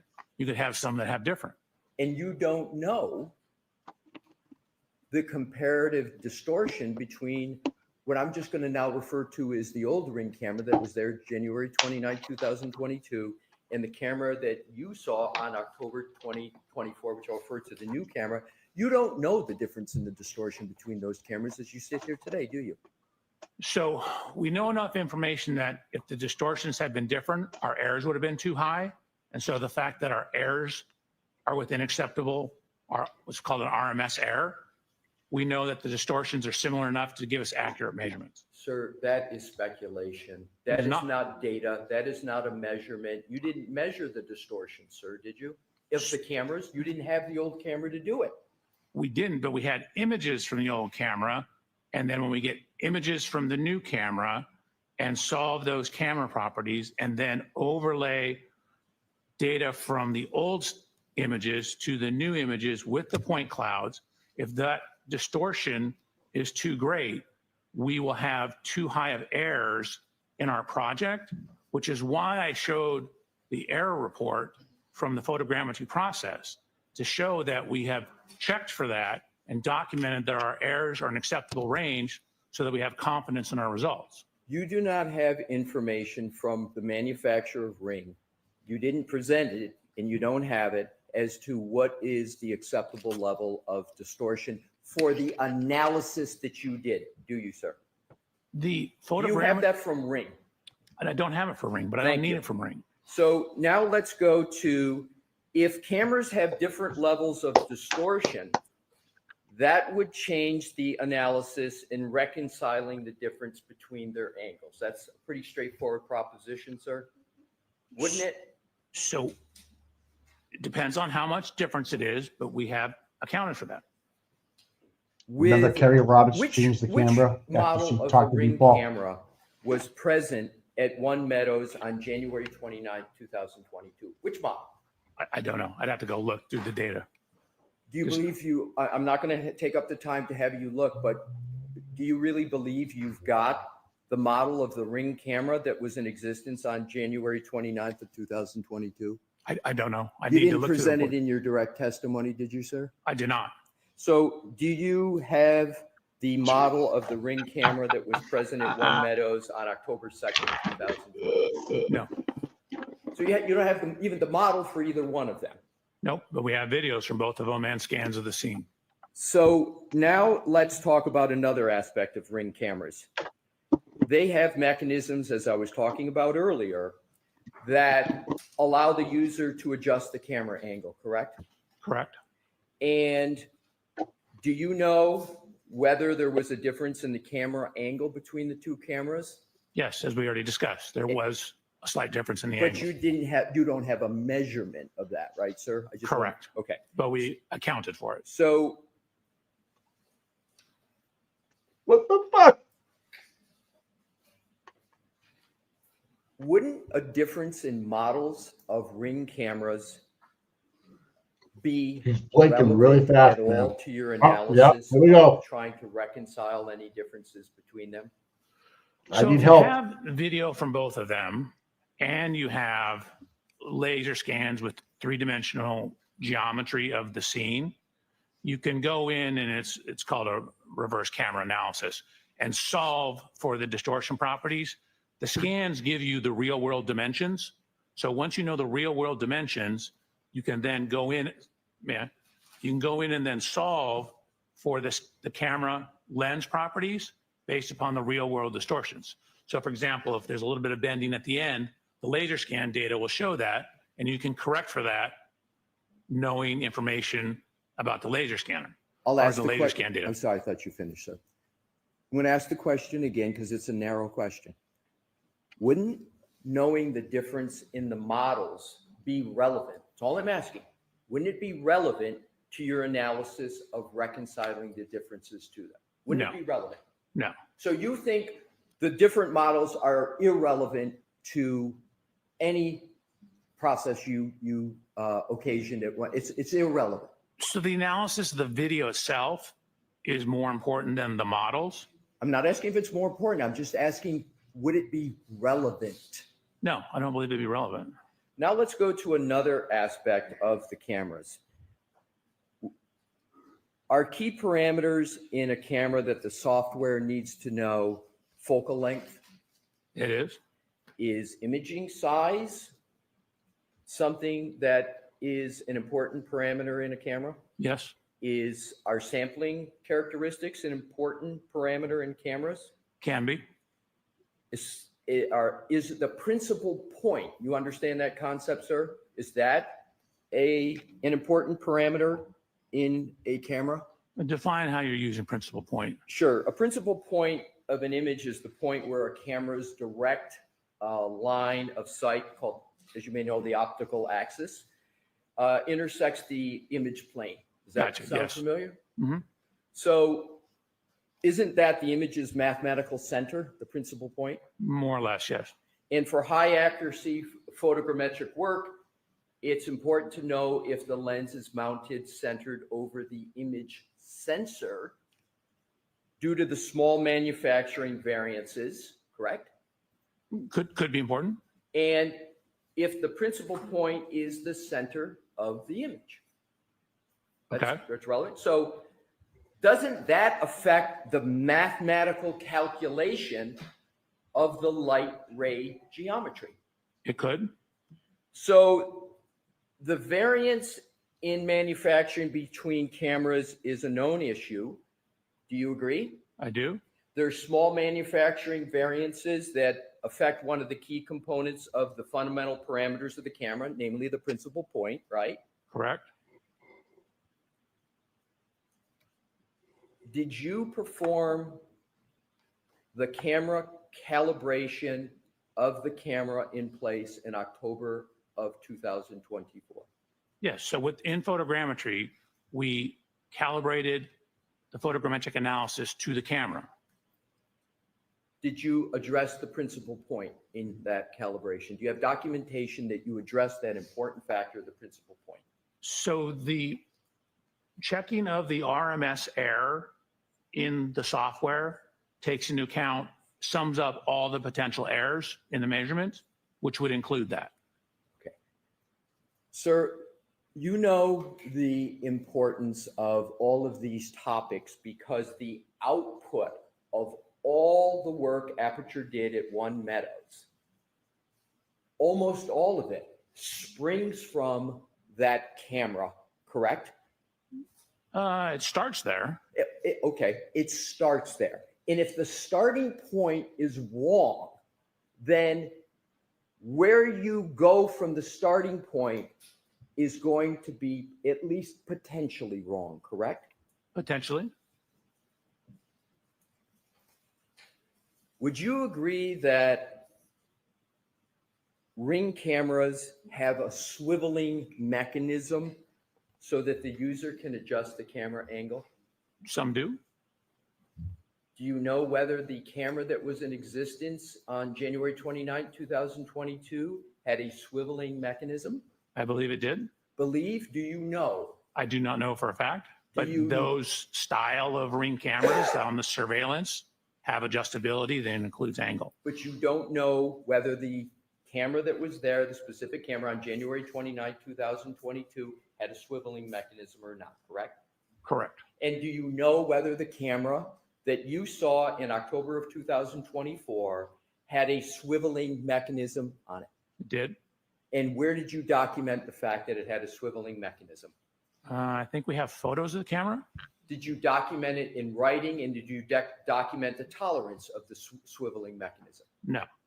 Let's go to, and again, all of the camera, this camera that you used is the starting point for your laser scan and photogrammetry process, correct? Correct. All right. Let's go to another topic. On your direct testimony, as I recall, you stated essentially from various information that you lined up in the video, and we're talking about the lining up of the Lexus with the Traverse. And this is at One Meadows. And so, as I understand what you did, sir, is you took what are called point clouds, 3D images, created them for the Lexus. You took created 3D images, synonym point clouds of the Traverse, and then you attempted to line them up to determine, among other things, whether they would align sufficient so that the Lexus could line up and potentially hit the Traverse such that the tail light of the Lexus could be broken. Was that at least part of your analysis? That was part. There was more. So you showed a slide, a few slides, and with your Honor's permission, what I'd like to do is to start with slide 90. All right. Do you have any problem with Dr. Welcher keeping his printed copy that he was using? I have no problem with the printed copy, Your Honor. So, I'm sorry, what slide again? 90. Your Honor, my printed copy tiny. Can I Can pull it you up? see the? Yes. Yeah.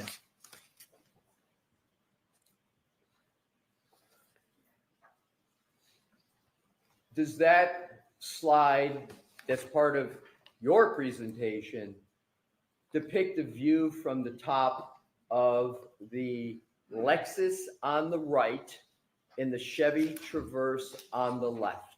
Correct. And is that depicting contact between the two vehicles? It is.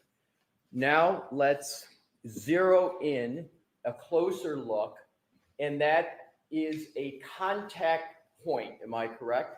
Correct.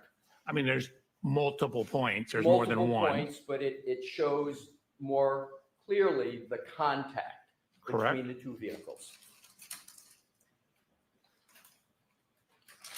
Now, if we could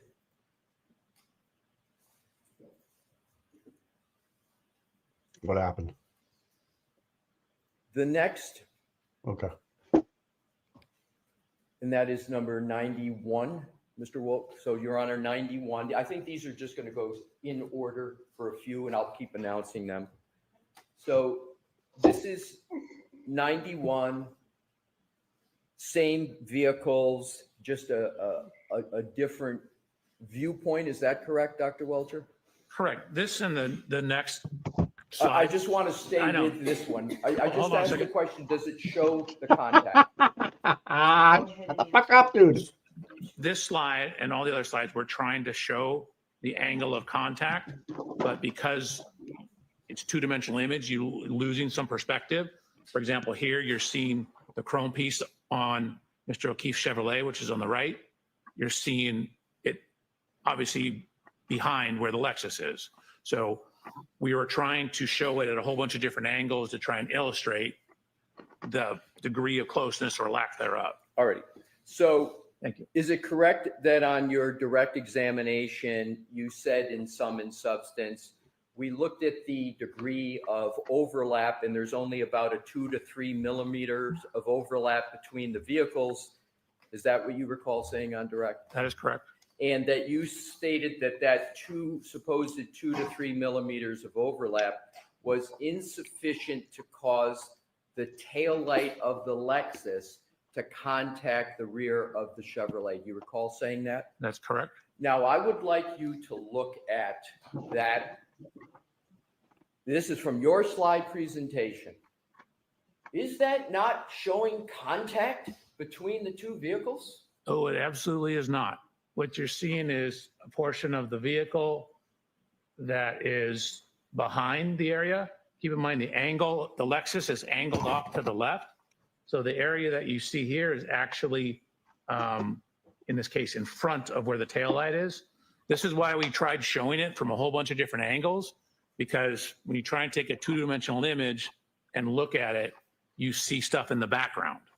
So and again, this is why in the computer, we overlaid them, looked at the measurements, in the computer where you don't have this, we have the three-dimensional measurements and it does not hit. Where did you show in your slide presentation what you just said that it doesn't show in overlap? So Where? it shows a contact. It definitely contacted, I'm sorry, Mr. Reporter, down below here. It does not show a contact here. So to answer your question, all the next slides were our attempt to do that. So all the next slides is your answer. We're going to go to those next slides. So just to be clear, you're saying that that depiction does not show any contact between the taillight of the Lexus and the Chevy Traverse. So the upper taillight, just to be clear, because the lower taillight is much closer. Well, it's not only much closer, it's in contact, isn't it, sir? It's very close. It's probably within an inch of being in contact. Oh, so you state that even the lower part of the taillight is not making contact? So again, maybe there's a photo we could show or a scan. That is on the rear of the vehicle and it contacts on the corner, which is just around. So maybe like an inch or so in front of it on the corner. I'm just going with what you presented in your slide Well, let's go to the presentation. next slides and then Sir, maybe I we'll see will it. determine which slides we go to on my questioning. I'm just hoping So to now answer your let's question. go to Mr. Wolf, the next slide There we go. in your presentation.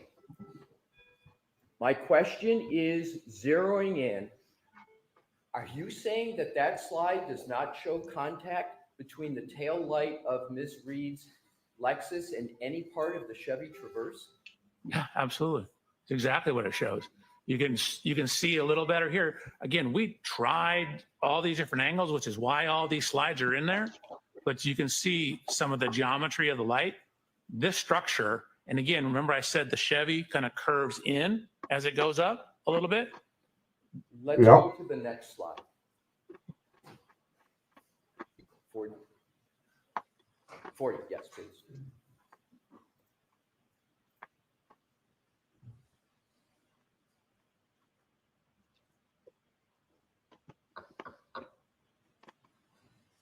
Is it working? 41, Your Honor.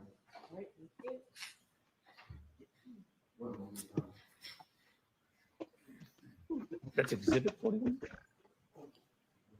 No, I have a question because that's not my slides.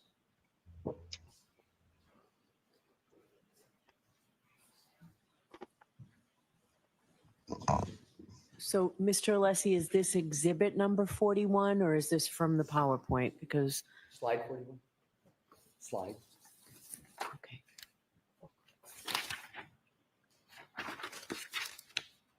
Yes.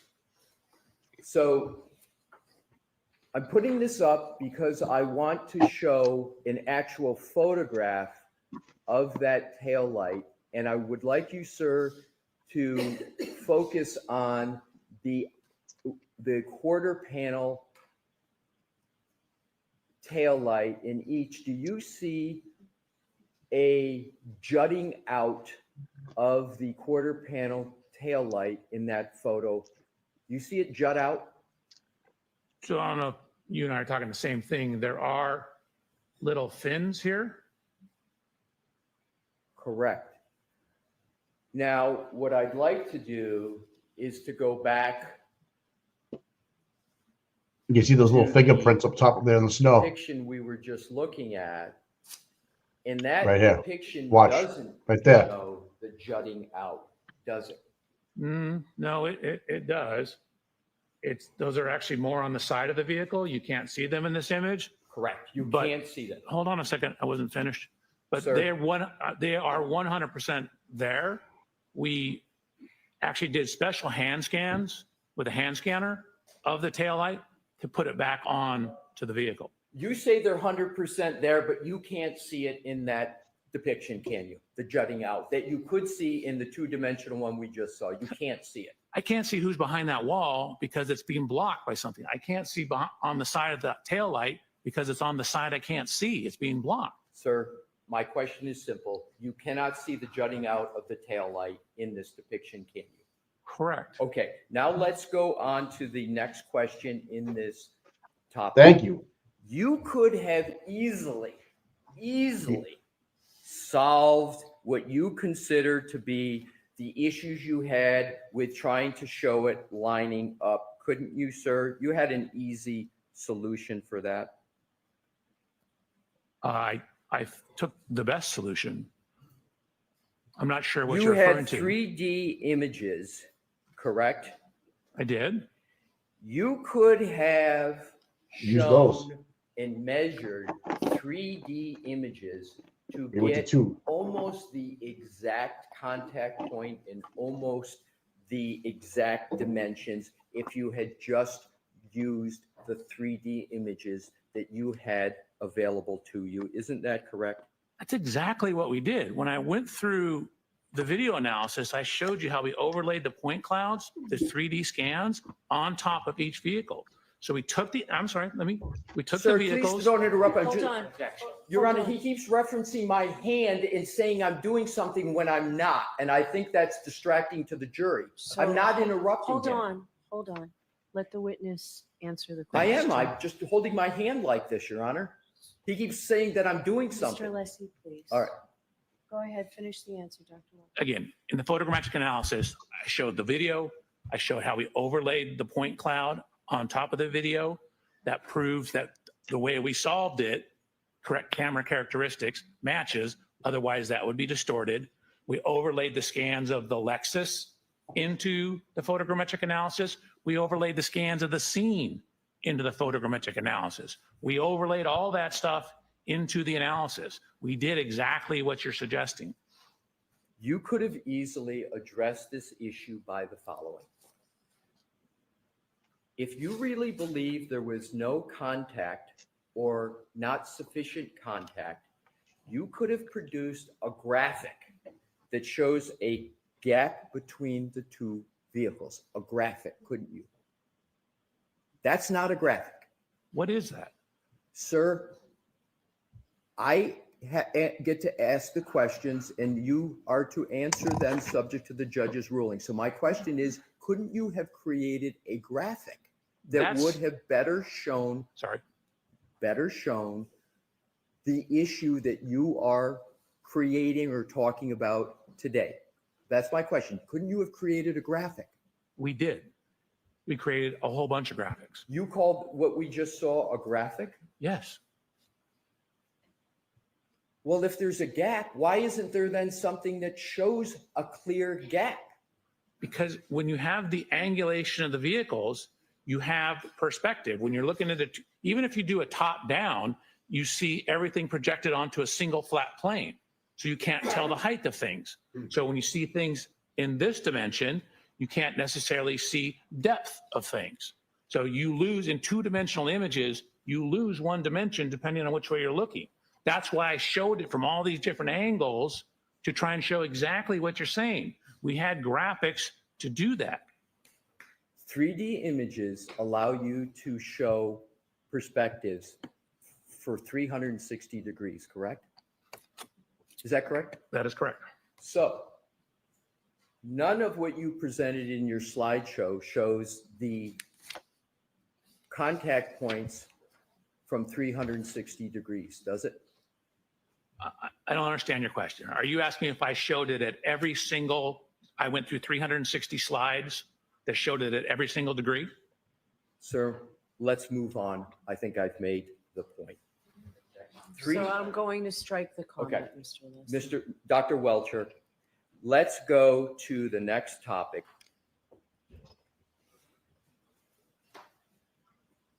And keep with these two depictions.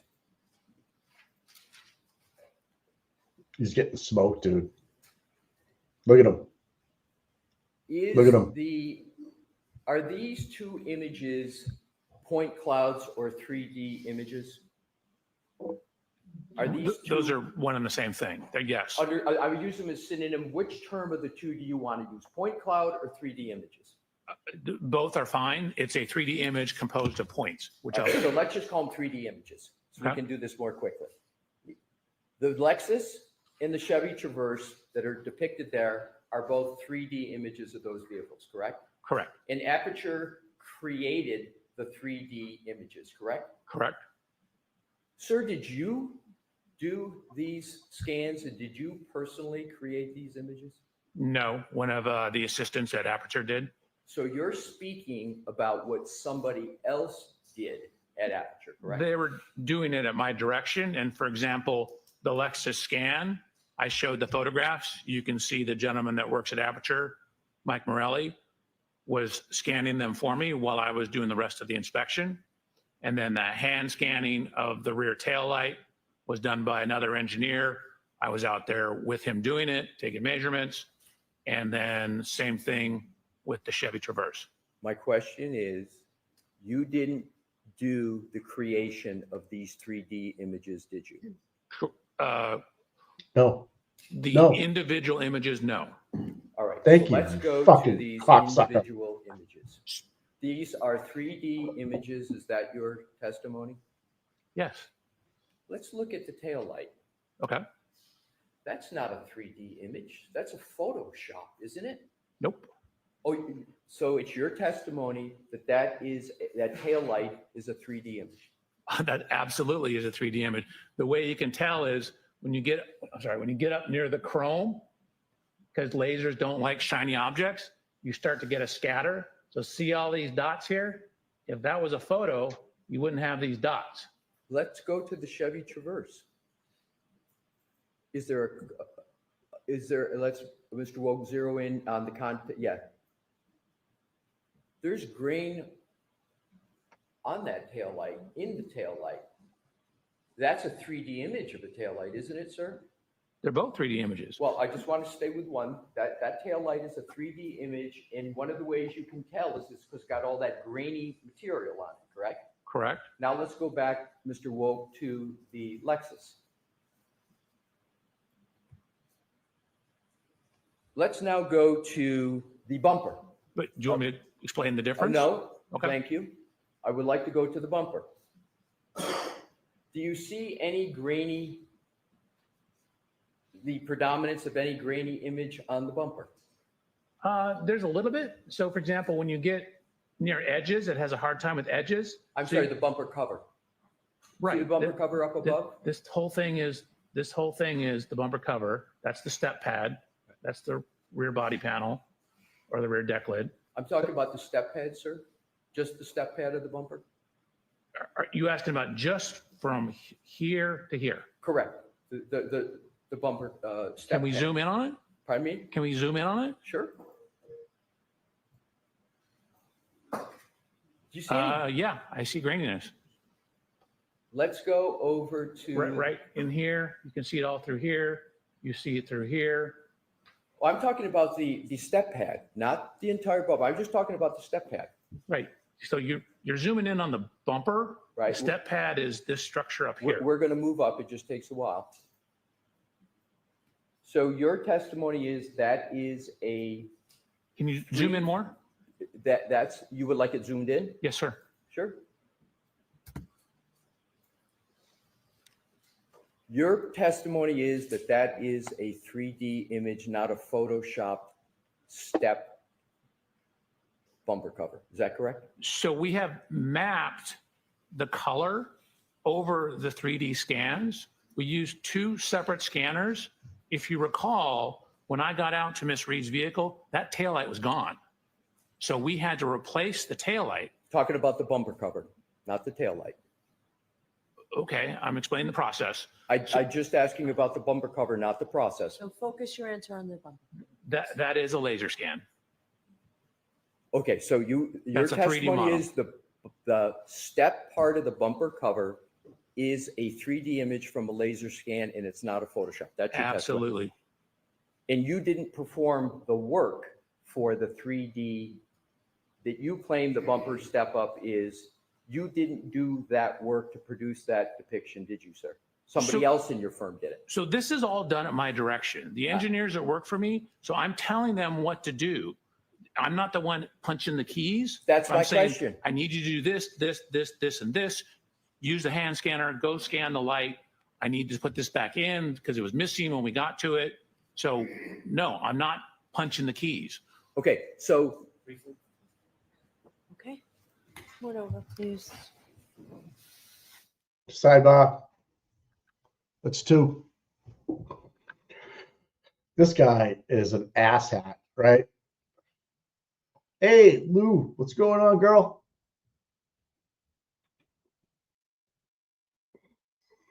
Wow.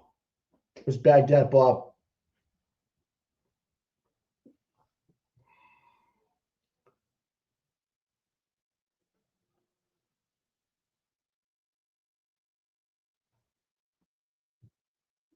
Yeah, this guy, imagine working with this guy.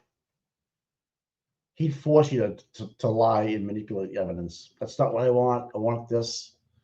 You know, I want you to do it this way. Okay, you just committed perjury. Fuck you. It wasn't me. I wouldn't trust this guy. Imagine being married to this guy. Oh, fuck. Imagine being his son. Fuck me. He's just an angry person. If he doesn't control it, he wants nothing to do with it.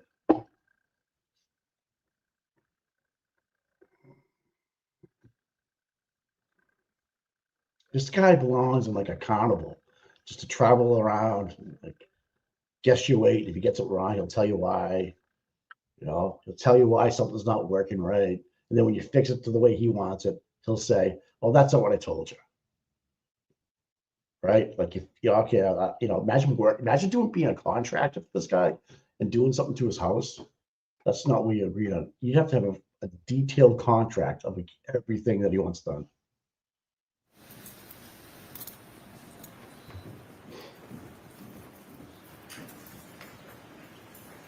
Yeah, Debbie. I think he thinks it's the truth. With regard to, no, we don't need him back up, Mr. Wolf. Isn't it correct that 3D images allow for proper and most accurate measurements as opposed to 2D images? Is that a correct general statement? I mean, generally, yeah. Okay, that's my question. So let's go to the next topic. Let's talk about hydraulics on the Lexus SUV. What type of hydraulic system does the Lexus SUV have? So it has a mechanism, I believe it's actually pneumatic, it's air-based system that raises it up and down. Do you know what the name of that system is, sir? No, not off the top of my head. Do you know how it works specifically? I do. Well, I mean, I know generally that there's a button on the interior where you can raise and lower the ride height. And is that the extent of your knowledge of that system on the Lexus? No, again, I know when you park it, it'll drop down the ride height. When you adjust it for different roadway conditions, it'll change the ride height. Do you know what the height tolerances are? In other words, the lowest to the highest? I believe it's around 1.25 inches.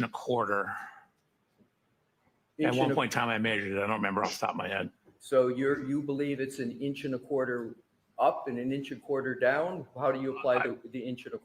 I recall the total being like 1.25 inches, but I measured it at one point in time. I just don't remember off the top of my head. Would you be surprised to hear that the tolerance is 5 inches on that vehicle? I would be surprised. I don't recall it being that much, but I would need to double check. Assume that the manual, as well as other informations, support that the tolerance is 5 inches and that specifically the vehicle can be raised 3 inches high and it can be lowered 2 inches. That's the basis for the 5. What was the suspension height of Miss Reed's Lexus that you used for your accident reconstruction analysis out front at 34 Fairview between 12 a.m. and 1 a.m. on January 29, 2022 to determine whether it was possible for the spoiler on the back of the Lexus to make contact with the eye of Mr. O'Keefe? If it was even possible, what did you use for a measurement of the suspension? Matched the measurements from when the vehicle was tested, I believe on February 1st at the Canton Police Department. What match did you make? So we aligned the bottom of the taillight, actually the sheet metal right below the taillight. So we adjusted the height of the Lexus to match that. Did you in any place document what level the Lexus was at the time of any testing, meaning the suspension? Did you document it all? Yes. Where?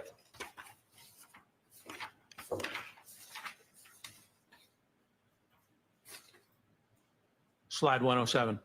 Can we have slide 107, Mr. Wolf?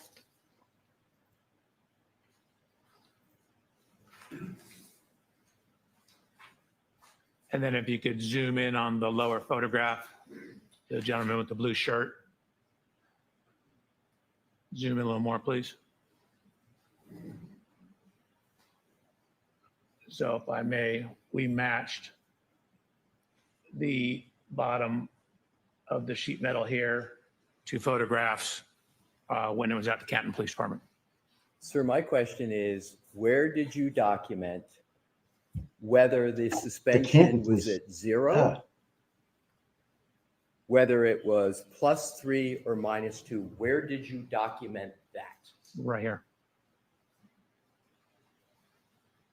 And what are the numbers of the documentation of that? I don't know. We were matching the photos. So I don't care what the numbers are. I care that the height is the same. Okay, so I just heard you say, if I heard correctly, you don't care what the suspension is at. Is that your testimony? No, I don't care what the suspension number is as long as the heights match. I understand. I understand. So what was the suspension height of Miss Reed's Lexus at 5:07 a.m. on January 29th, 2022, while at One Meadows and colliding with the Chevy Traverse? What was the suspension height then? We assumed it was the same as when it was at the There you go. Canton Police Department. You don't know. You assumed, but there's no measurement like was just on that depiction. There was no note that said, okay, we're doing this very important and inches sensitive measurements to see whether the tail light on the Lexus makes contact with the Traverse, but there's no measurement and no documentation of what the suspension height was at One Meadows, correct? So we took the closest measurement in time to the One Meadows event, which is when it was at the Canton Police Department. That was the best information we had. Well, that information isn't very good because the vehicle had to go from Canton to One Meadows.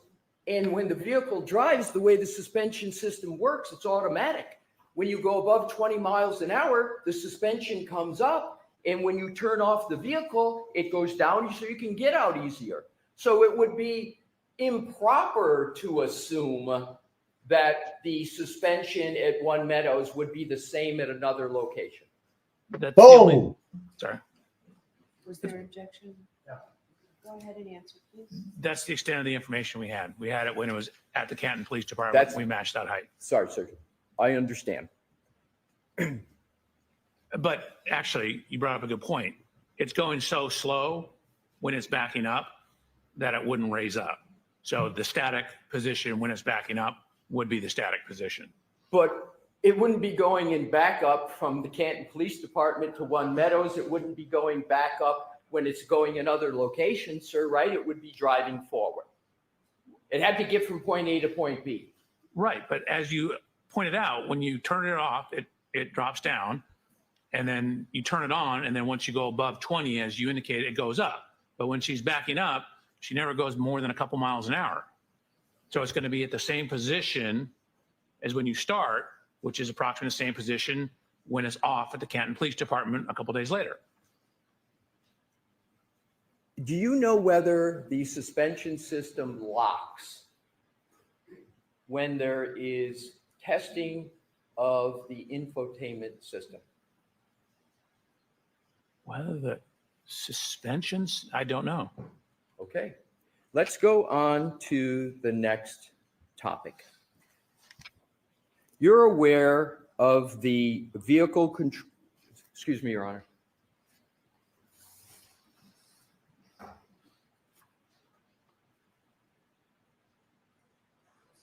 what just happened.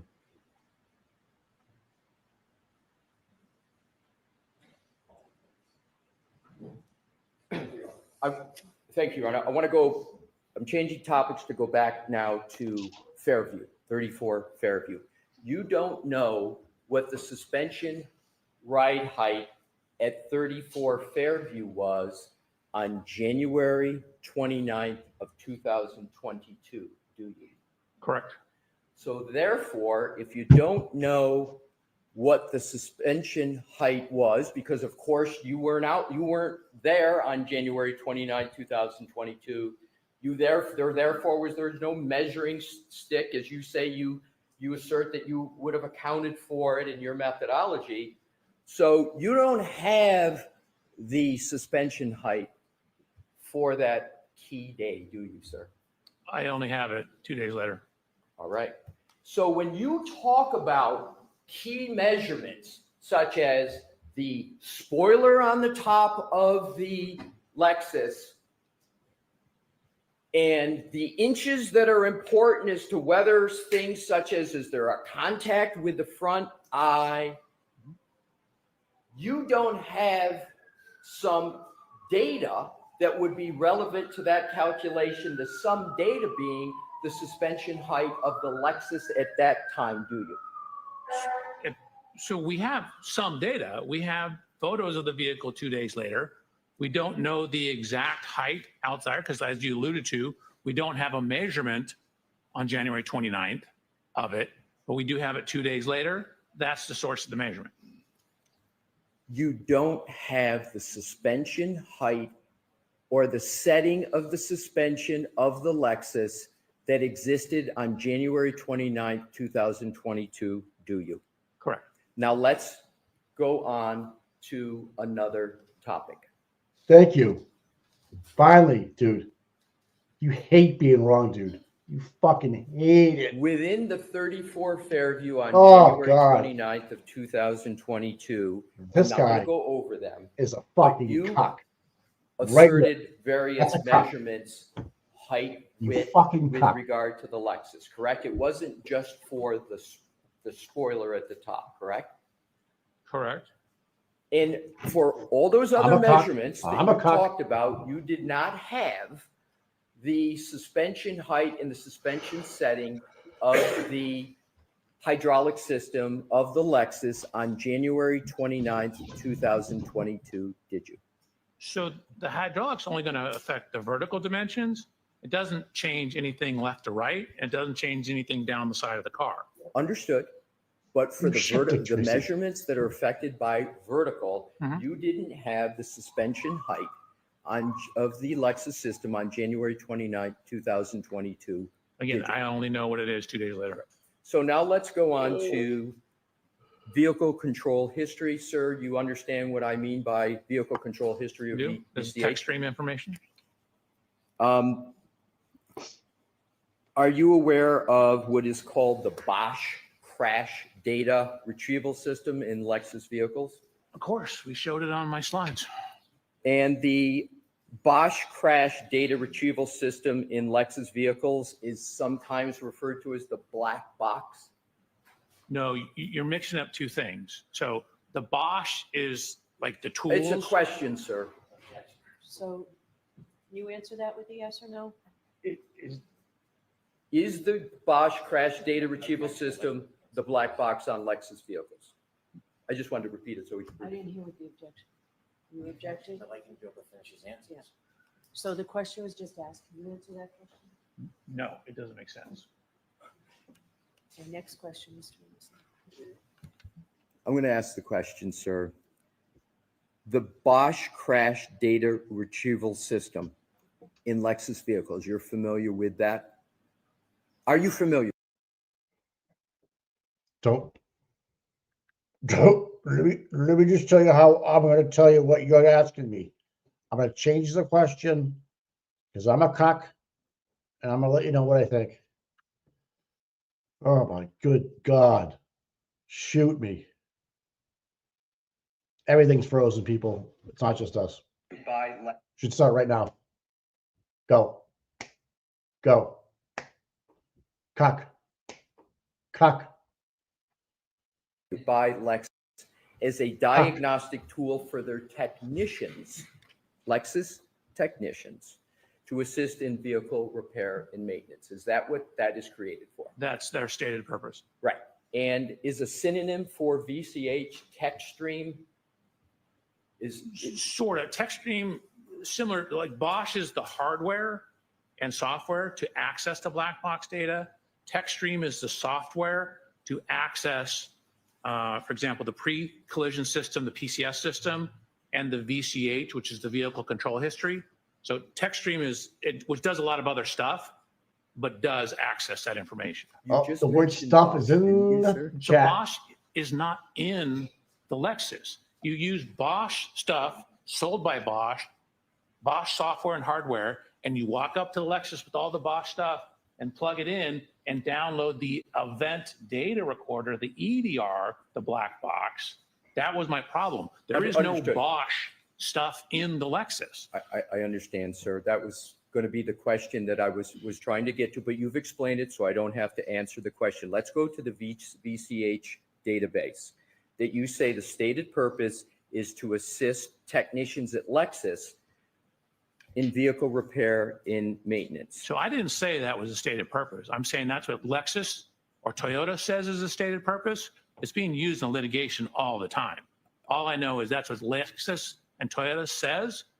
But again, it came about right when we started seeing all the sudden accelerations in the Toyota vehicles. So my question is the VCH database specific to Toyota and Lexus vehicles? So it's not a database, it's software. Is the software specific to Lexus and Toyota? The VCH? Those particular acronyms are, yes.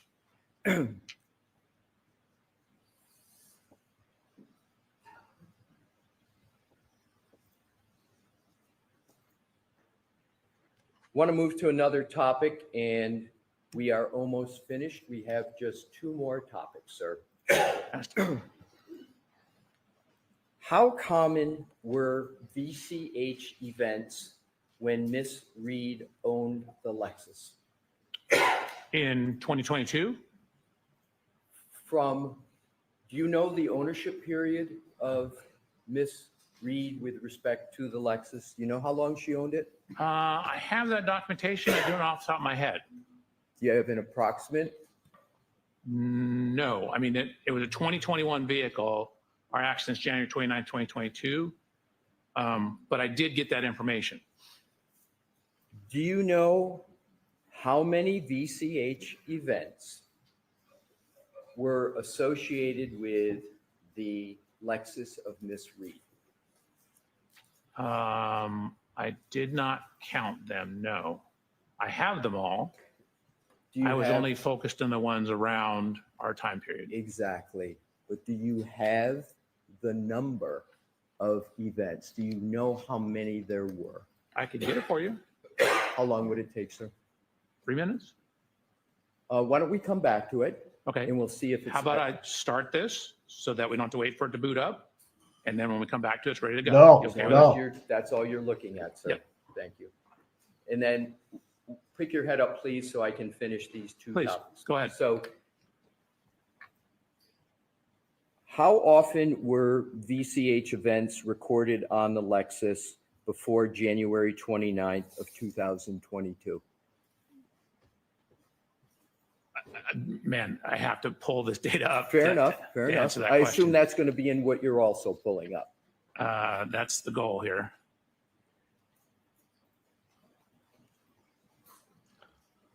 No, Would it's the cool. number be about 15? Does that sound right to you? Let's see. 1, 2.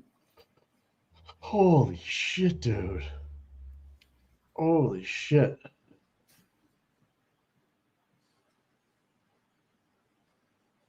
He's never going to get called again for anything.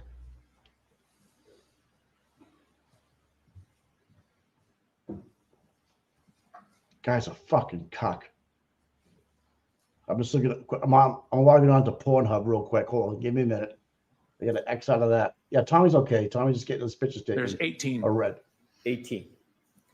So there were your records show that there were 18 VCH events Shut the laptop. recorded on Miss Reed's Lexus, correct? Before the subject one. Right. Did you conclude that any of those events, other than the 1162-2, were a collision?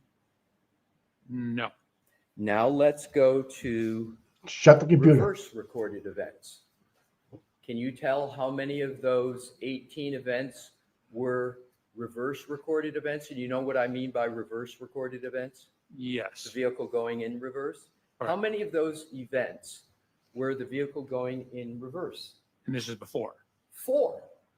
Other than, He asked No, no, you, I is said this before. before? yes, I'm sorry. Oh, I would have to pull up the PCS file. Can you start that and I can continue on with the questioning? I got to, so the PCS file is I have a second laptop that Here's has what I'm going to texturing. do. That's not important for me to keep going and get through it. Okay. So let's just stay on the events, okay?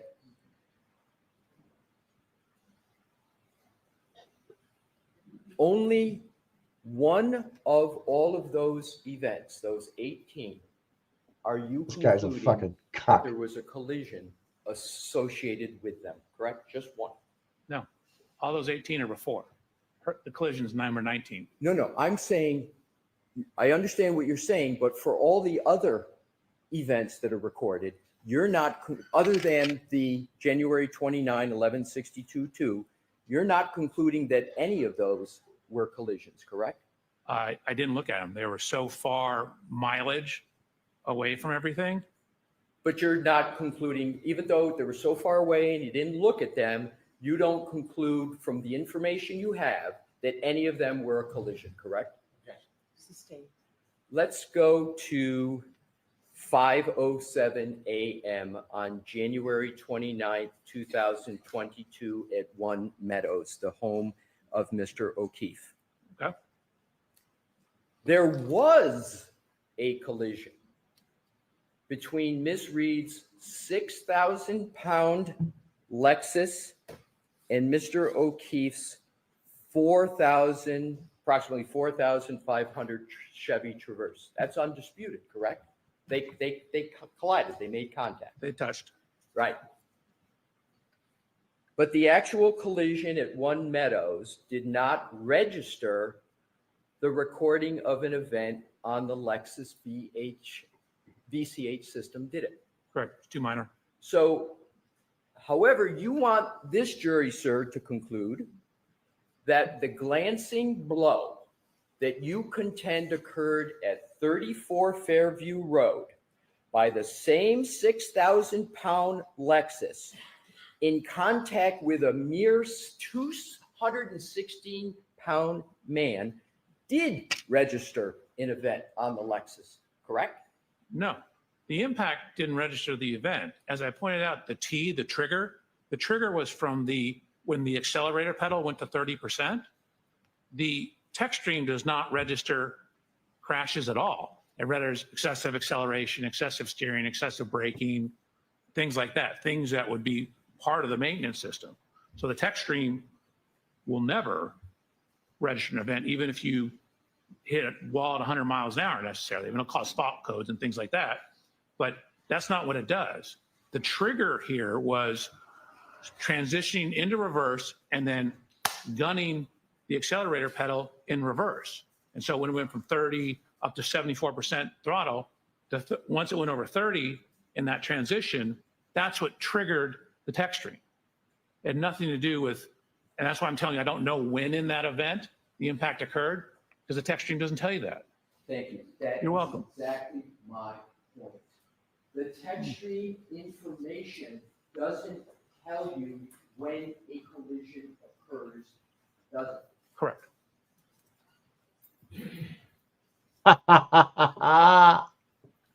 Yes.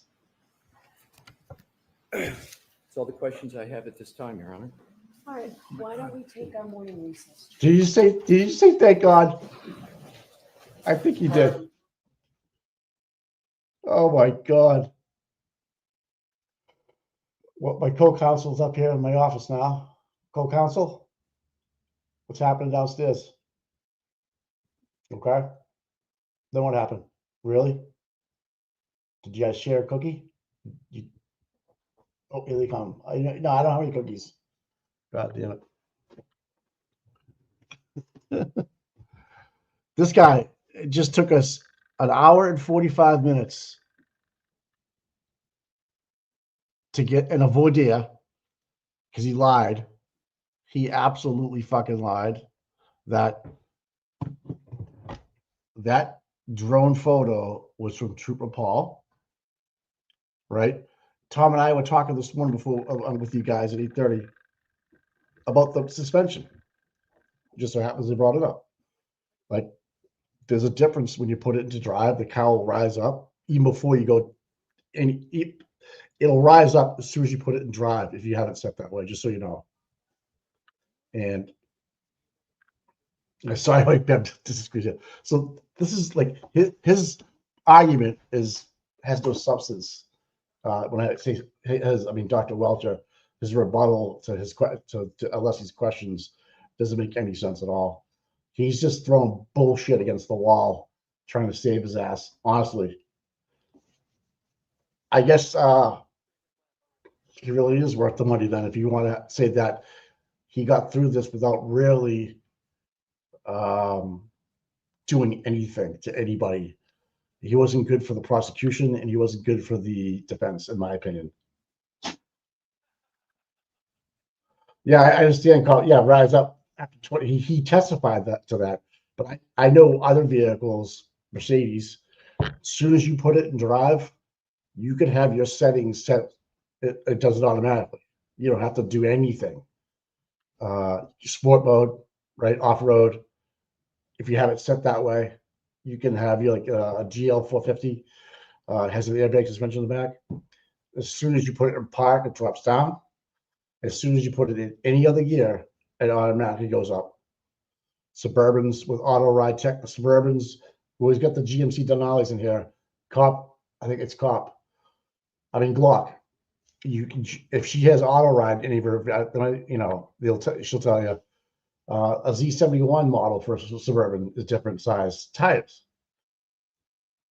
Like the GX 470, is it 570, 570, 470, whatever that is? Even though it's the same car, you can have a different tire package.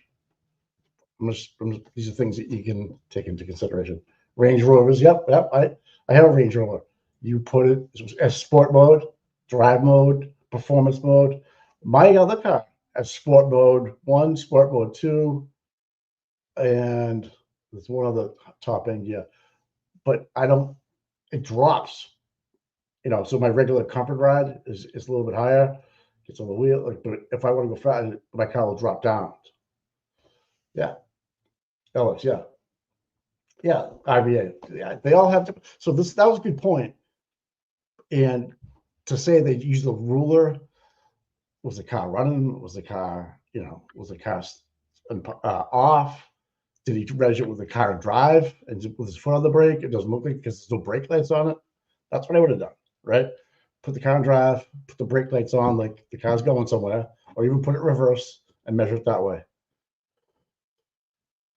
My 2000 was a 2000. It's just a Range Rover Sport. Yeah.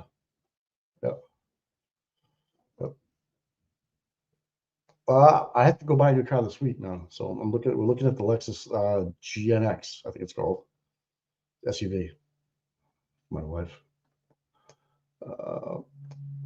But we also look at the Toyota Land Cruiser because we go off road to the beach, right? Co-counsel, all right. Sometimes driving the Bronco 71, it's too much with the dogs because it's, you know, there's no roof on it. It's got roll bars. It's loud. It's huge tires and shit. It's a fucking beast. It's got a 410 rear end. So, anyways, enough about that.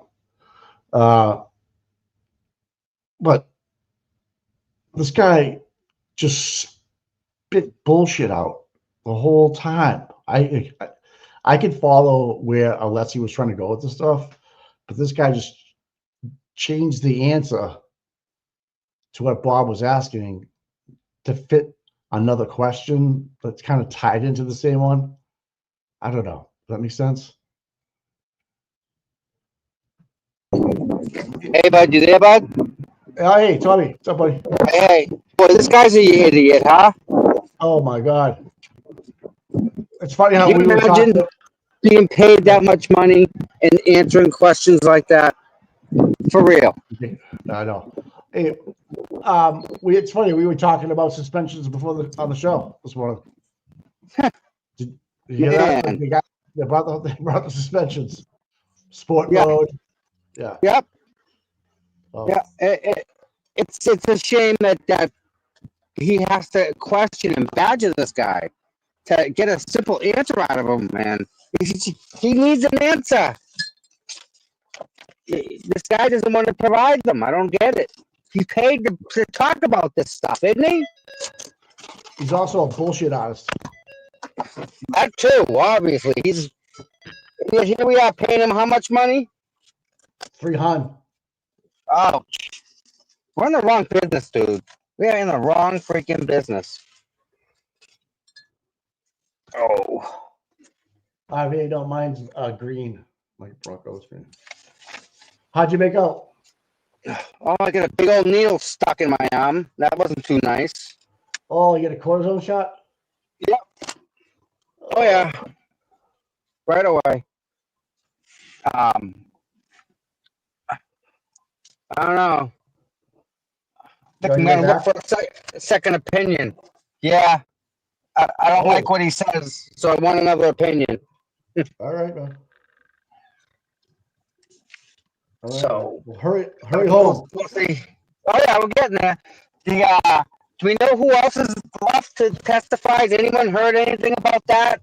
Who's next? No. Whatnot? No. Nothing? No. Anybody in the chat? No one really see anybody. No. DePietro's saying some weird stuff on Twitter. I find that easy to believe. Yeah, DePietro's like, oh, he's getting his ass here, But we all saw it for our own eyes and listened to it. That guy was a hostile witness. He didn't want to give the defense anything. And he just go, well, it's in my report. Well, look, I don't have that. Can I look it up? He didn't have the answers up the top of this. He slowed it all down. He kept Bob off his pace. It was a good matchup. But even though we don't like the guy, the guy pretty much accomplished a lot of the things he wanted to get done and didn't have to give up anything. Did he save his business? Probably not. People are going to, because this is going to be on the internet. This is going to be on the internet forever. You know what I mean? Bob's questions were great. About the height. How'd you know? And then obviously during the voir dire, Auntie Bev would not let him be questioned about anything that he used from Trooper Paul's report, which was huge. Brennan again. I can't tell you how many times Brennan has won a voir dire. Yeah. In his favor, or when he wants to exclude something. I have to put a pen to paper, but the guy's won so many voir dires. Isn't that just in itself funny? It is. It's so obvious. What are the odds? Right. What are the odds? Yeah. Bob wins. Yeah. Bob wins on points and technique, and it went 10 rounds, but Bob won. 110 to 108. It was close because Sue O'Connell has your jury reactions. I don't follow Sue.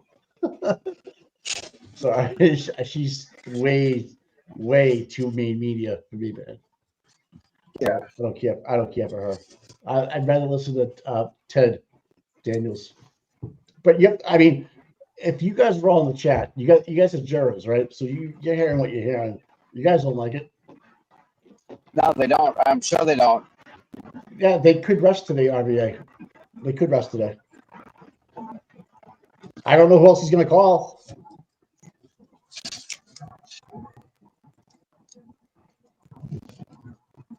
All right, so okay. Trying to find out what's going on.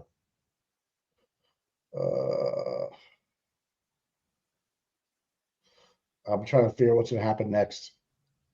I know that she wanted to be out by 1:30 today, and she's blaming a juror to be somewhere. Yeah. Let me see here. No one really got what they wanted out of this, except for Welch, who got his check. Pretty much. That's how I saw it. I'm just trying to look for a response for the. Okay. I don't really see anything about the jury.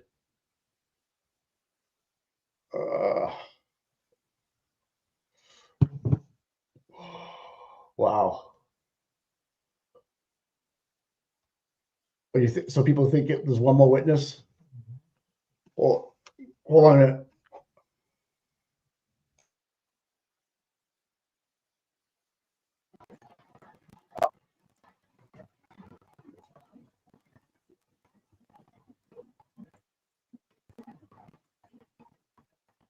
I can't hear anything.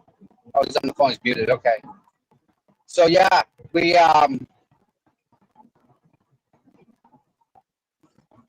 didn't this guy already come into? He already what's the word I'm looking for? Testified in Massachusetts at a prior time. I think he did.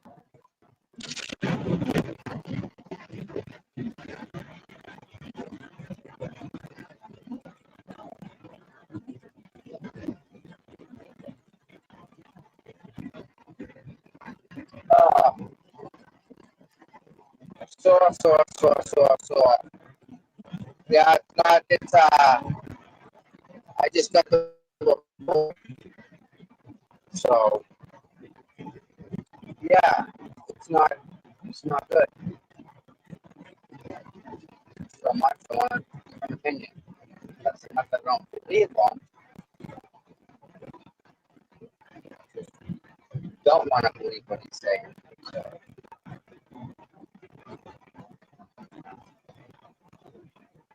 Yeah, they disqualified this guy from another case. Yeah.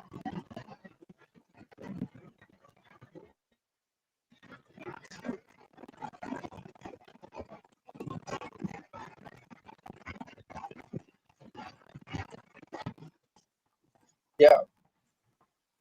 Yeah. Spanky, you know that, right? You know that as a fact. Yep. I'm gonna be fine. I'll live, guys. It's not a big thing.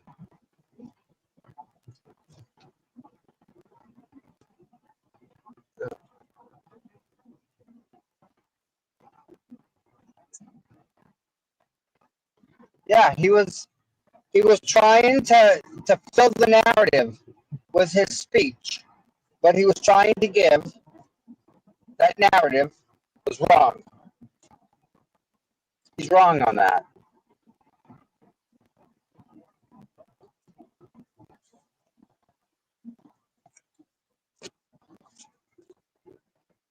And a theory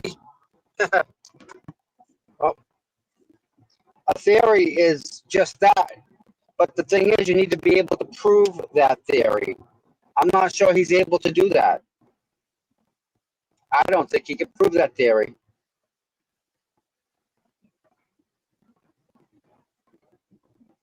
Really? Here's the problem with that, Paula. I'm sorry, Paul. Here's the problem. What am I going to go to his boss and tell him? Like it's a lesson in futility. It really is.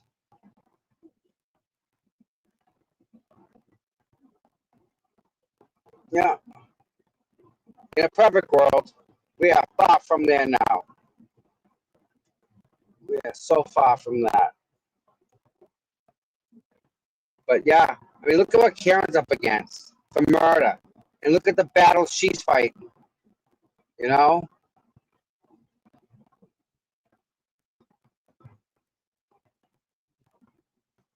Yeah. She's fighting this, and it's really not right, because you're right. They do investigate themselves, don't they? You know, they really do.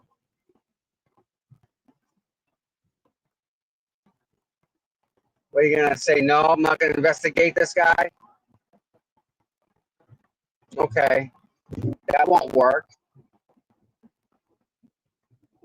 Yeah.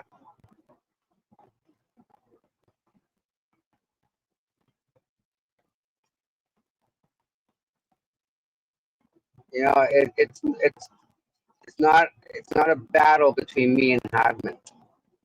It's a battle for the buffer zone people, right? It's about the buffer zone.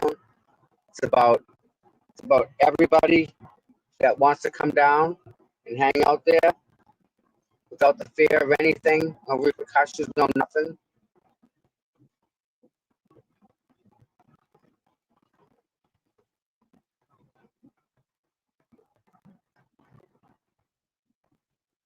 Yeah. And I mean, I was doing exactly to the letter what I was told to do. To the letter. He said back 3 times, I went back 3 times. He told me I could stand in the corner. He changed his mind. So, I mean, he told me I could do that, film right there, pointed right there. Then he changed his mind, like he was right. And then the report he wrote, that report's just glad he has that in writing. Because now that he has that in writing, boy, Mr. Hardman, it's going to be tough to validate some of the things that you said, sir. Yeah. Didn't happen that way, buddy. That's okay.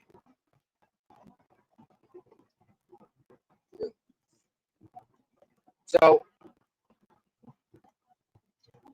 Alessi's doing a pretty good job, and I can see why people are saying that he had an off day. I can understand that. Yeah, all I did. Back to the troopers. They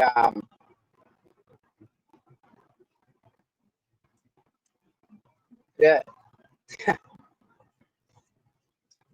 You know, how do they expect Karen to fight these people when these people are the most corrupt people you're going to run up against, and they're going to do anything to protect themselves?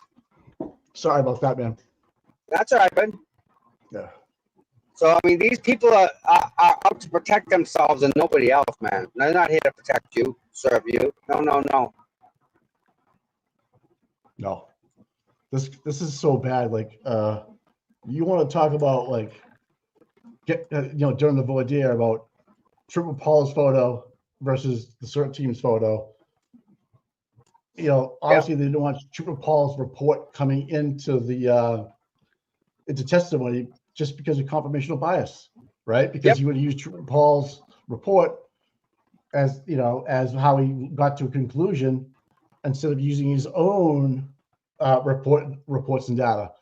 So when Beverly Cannoni struck that motion this morning on the voir dire, it really was a lie from Hank Brennan saying it was the CERT team photo, not Triple Paul's photo. And the CERT team never wrote a report.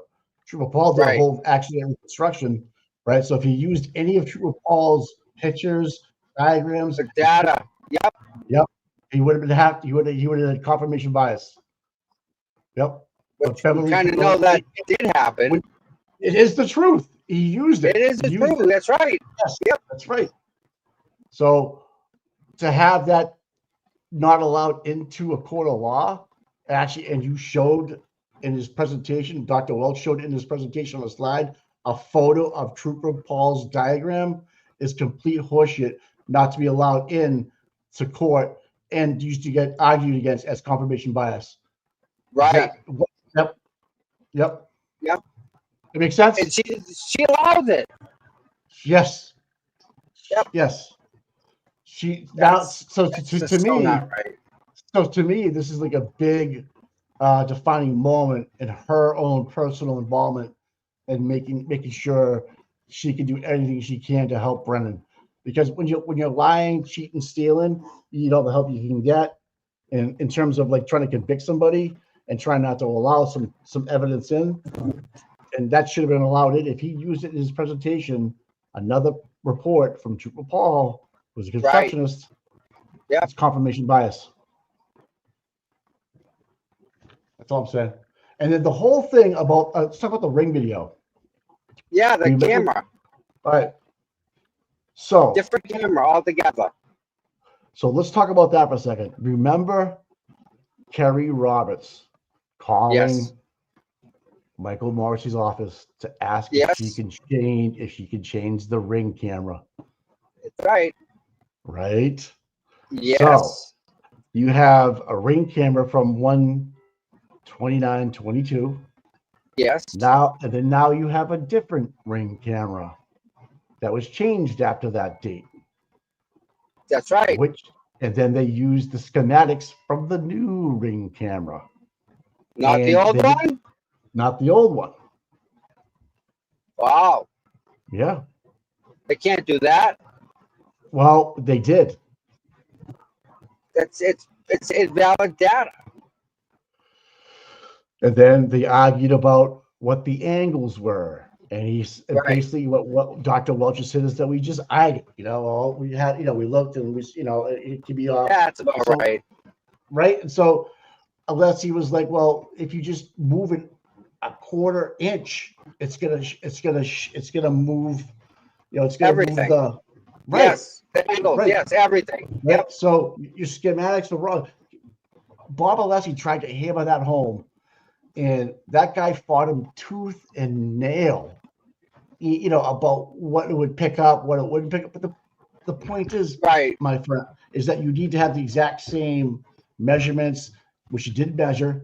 You need to have this, so if you want to put it into evidence that this is a, true statement that I'm going to sign off on, that these are the actual, he can't, because he can't tell you what the measurements were originally, and he can't tell you what they were currently, only by looking at it by eye, because they never measured it. There's not one scientist out there that would do that. Right. So if you were going to do, if you're going to do a comparison, which the only thing they could use for the 1/29/22, right, schematics would be the actual photo or video of her backing out, snap a picture, and laser line it, and then remember back when they wanted to ask Yannetti if he wanted to go to the One Meadows laser. No, it was already done. They never asked him to go, I think. No, they did ask him. He said, no, we don't need to. Okay. So he was asked to go. We don't need to. But that was with the new camera. Okay. So now if the angle of the camera is just a little to the left, a little to the right, it doesn't line up the same way. So when they drive out the Lexus, Karen's Lexus, they'll try to go into John's Traverse again, however long later it was, right? Yeah. The new camera is going to show a different schematic picture of that driver. So what happens, like if you look at the first camera that John had and you line up the fence post, exactly, right? Say it lines up right on the line of one of the fence posts, the picket.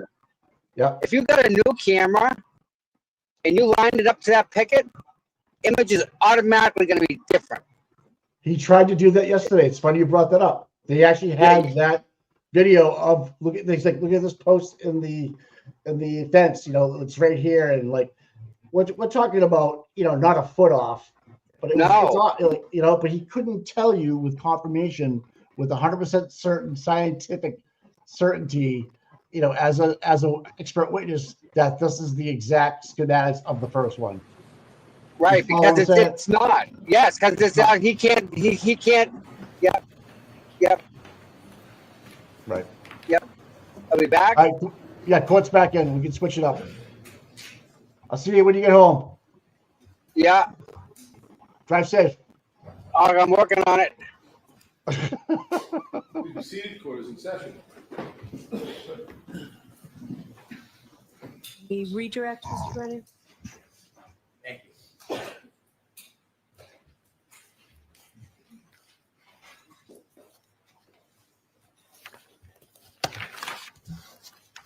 Good afternoon. Good afternoon, Mr. Brandon. You were asked Good some morning. Actually, questions. it's morning, but yes. You were asked some questions about the ring video from Meadows, which was John O'Keefe's home. And you were asked whether you're aware if the cameras had changed over time. Correct. The fact that the camera was replaced, does that any way affect your opinion to a reasonable degree of engineering certainty about your conclusions relative to that touching between the cars? Absolutely not. It would have shown up Fuck. as increased Jesus. error when we overlaid the point clouds onto the photos or the point clouds onto the video. If it was an error, it would have showed an error. Do you have any concern whatsoever that any of the information from the scan is in any way tainted, compromised, or inadequate? That would be very hard to do. You literally press a button and stand there and watch it, and the laser does its thing. So I have absolutely no reason to disbelieve it. Additionally, again, if it was messed up, once you laid it over on top of the photograph, it would show the difference. So no, the data's fine. Is there any evidence whatsoever that you've seen that any parts of your presentation were photoshopped? No. You were asked questions about the suspension of the motor vehicle of the defendant's Lexus. Do you have any information that the suspension at any point was changed? No.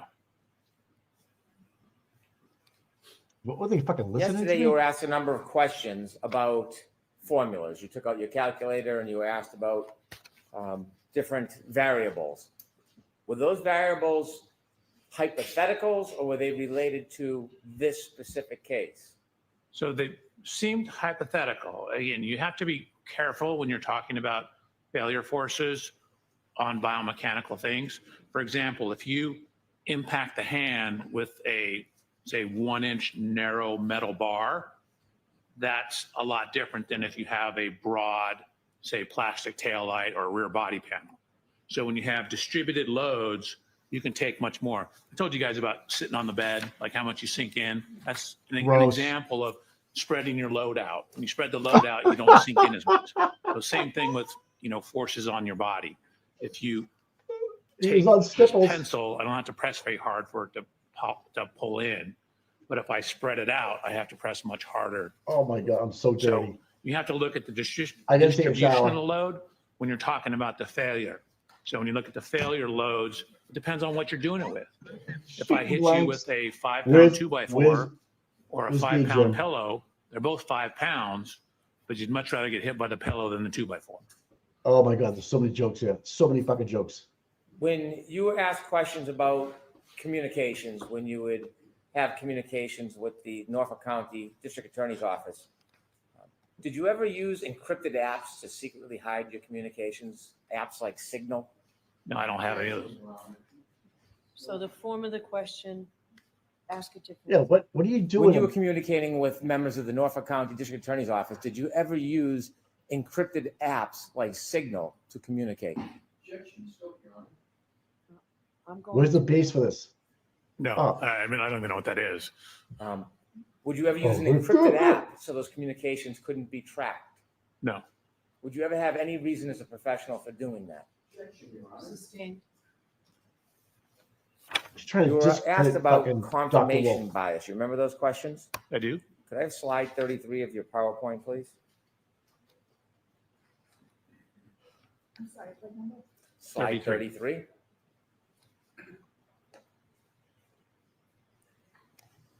Give me a second. Jesus.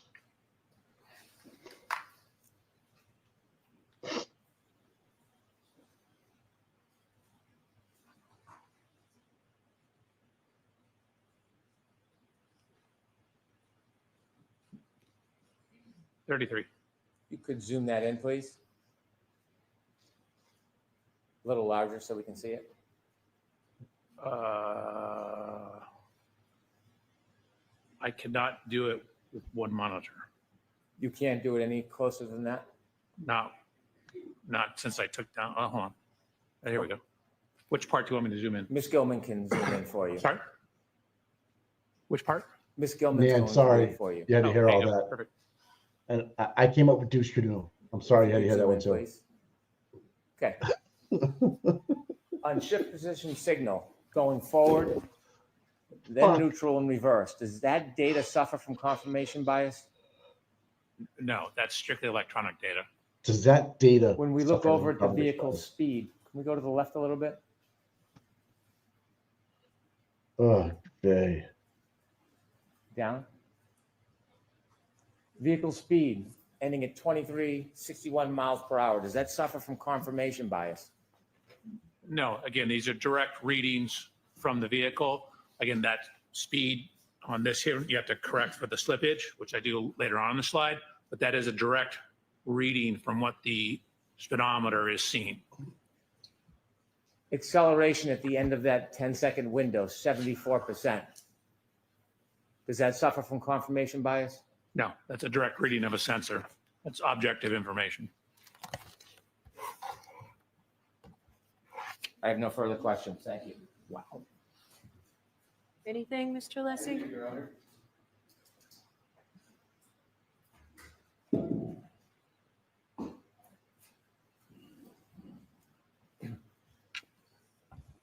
Yeah, Your Honor. Yes. Thank you.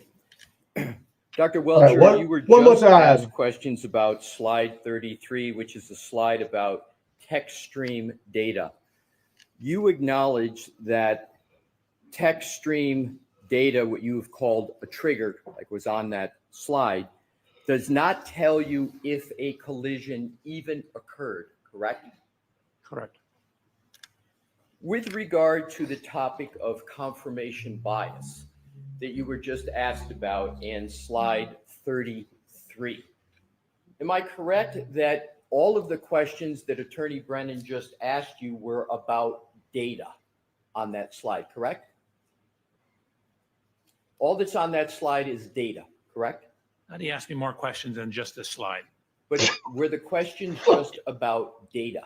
On this slide, it was just about data. Correct. Cock. But confirmation bias is really aimed at opinions and conclusions and alternative hypotheses. Isn't that what confirmation bias gets at?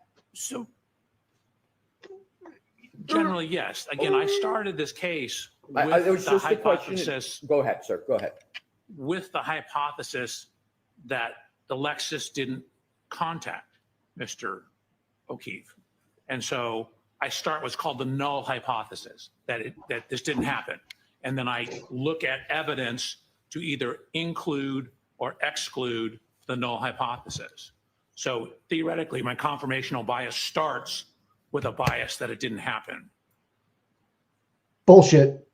Can you point to one document that shows that you analyzed whether there was no contact between the Lexus and Mr. O'Keefe? Can you point to one document? Was there one document on your slide presentation that analyzed the null hypothesis, as you call it, there being no contact at all? Was there any slide in your direct testimony? So remember what I said, we start with hypothesis, we get more data, we whittle down our hypothesis to the final answer. I mean, I had 130 slides. I suspect I bored some of these people to death already. You're So fucking right, it I did. didn't include everything. There's thousands of photographs in here. There was a bunch of testing I did with the Lexus about backing, pedestrian detection, that, you know, removed certain hypotheses. So if I was able to eliminate a hypothesis, I didn't present it here. Sir, my question is not about. All the slides show that, to answer your question. Sir, my question is there any slide that says Oh, fuck. alternative hypothesis 2 whatever the label is, whatever the term, it says no contact between the Lexus vehicle and Mr. O'Keefe. Is there any document that you presented to the jury that shows that? Any document where those words are written on it? Correct. No. And to work through hypotheses, different ones, in confirmation, and to see whether there's confirmation bias, have you heard of scientists refer that as showing your math, so to speak, in working through hypotheses, documenting each hypothesis and how and why you rejected them? Have you heard of that term in the scientific world, show your math with confirmation biases and alternative hypotheses? Just a question. Have you heard the idiom, the phrase, show your math? Your question is, have I ever heard show your math, period? Associated with the application of various hypotheses to avoid confirmation bias. Have you heard of that term used in that conjunction? Not really in that context. It's probably, I understand where you're going with it. Thank you, sir. You're welcome. No further questions. Oh my God, thank you. Get the Give me a fuck minute out, to dude. pack up and I will be out of here. Yeah. Pack your shit up. You messy ass fucking smelling fucking. Get the fuck out of here. I am plugged in. Yes, thank you. Fucking cuck. I truly hate that man. I truly hate that man. Thank you. Kick rocks, dude. Kick rocks. Like it's my wife's probably screaming at me right now. It's quiet. The dogs are listening. Oh, truly hate that man. The Commonwealth rests. Let's please hear that. Next couple of words. All right, folks, that's going to be it for the day. We'll see you tomorrow morning. Please remember not to look at social media. Talk amongst yourself or family members.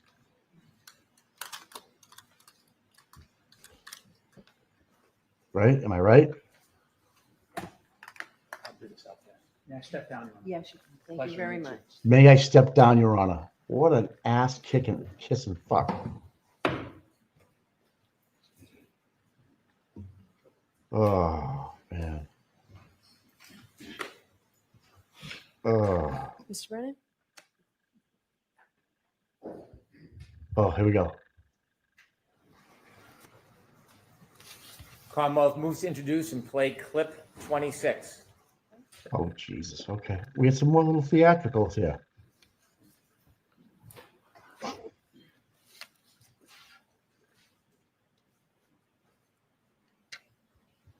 So I thought, could I have run him over? Did he try to get me as I was leaving and I didn't know it? I mean, I've always got the music blasting. It's snowing. I got the wipers going, the heater blasting. Did he come and hit the back of my car and I hit him in the knee and he's drunk and passed out and asphyxiated or something? And then when Just being honest. David Yannetti, I asked him those questions the night of January 29th. Like, David, what if, I don't know, what if I ran his foot over or what if I clipped him in the knee and he passed out or went to care for himself and he threw up or passed out, and David said, yeah, then you have some element of culpability. Doesn't hurt. Not gonna hurt. It's not gonna hurt.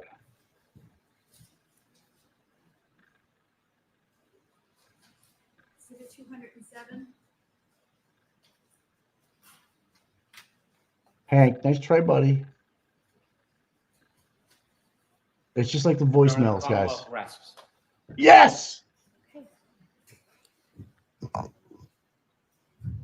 Does council want to see me?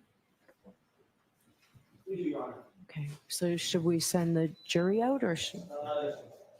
Probably, yes. So jurors, so everybody can sit. So jurors, the Commonwealth rests. That means that the Commonwealth's case has been presented to you for your consideration. So I need to meet with the lawyers for a few minutes, so we're going to send you back out.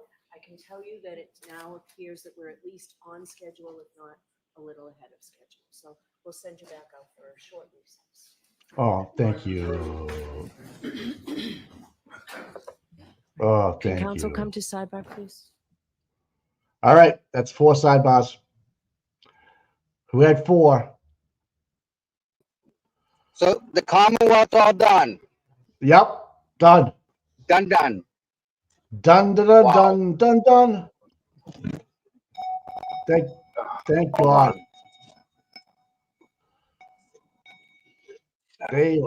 That was horrible. Wow. I No have Hank Brennan. I have so much reasonable doubt already. You know what I mean? Like I can't even get past. Yeah. 100% certainty, that whole thing. Like, and here we are trying to convict this young lady, Karen Reed, of something she had nothing to do with. And that last clip that just played helped her. I don't care what they think, that just helped her, because that's a normal fucking reaction to have. If someone's telling you hit somebody, of course you're going to question yourself. It's a natural reaction. I would have, if I was more defiant, so there's no way I would have done that. That would have hurt even worse, in my opinion. She is showing her true colors, what kind of person she is. She's a stand-up person. You know what I mean? That's all it was. I think those are going to come back to bite Hank in the ass. And I can't wait for the jury to be interviewed about this. Honestly, I can't wait, because it's going to show how much of a trash bag he is. Hank Brennan with your dyed hair, your bullshit. Don't forget, we had the jurors last time weren't too brilliant. That scares me, though. This is a younger juror. This is a younger jury. They're saying. And so tomorrow, I don't know, depending on how we get out of here today, but tomorrow we're going to have something to get the defense witnesses up there, which is going to be great. Yep. I can't wait for that. Right? Who do you think the first one called? Oh, man. And where's Proctor? Anyone find Proctor yet? The fact that boy's AWOL, that's bad. Are you serious? Did you hear that? Because I haven't heard that. I have heard that by 3 people. No shit. He's out of the state, unreachable, not available. Yeah. It's like, dude, do you know there was a trial going on? Of course they're going to be able to find him. That's not. I don't know. Well, how can you can't, if you're Michael Proctor, you cannot disappear in this world. Well, that's my feeling, Tom. I'm not going to argue with it. I'm not going to, I'm not going to. They can't go. They can't continue without him. They need him. Well, that's why they have the 4 people that are his friends. That to speak for him. Well, they were on the other end of the Texas. The ones that he was text messaging with his friends. Yep. They summoned all 4 of those guys, which are like Milton and whatever, right around here. That went to school with him, his high school buddies. That he was sending those texts to Karen about. Those people they summoned. So to your point, do they even need Proctor? Because now they can just link these 4 people into saying it's not hearsay, because we can't prove it because Michael Proctor's not here. Well, we have 4 of the other people. We have 4 of the people that received the text messages now. So the defense did a great job. To your point, if they can't find Michael, they have the receivers of those texts on their right. Yeah. Right? Am I right? Does it make sense? Yes. Totally get it.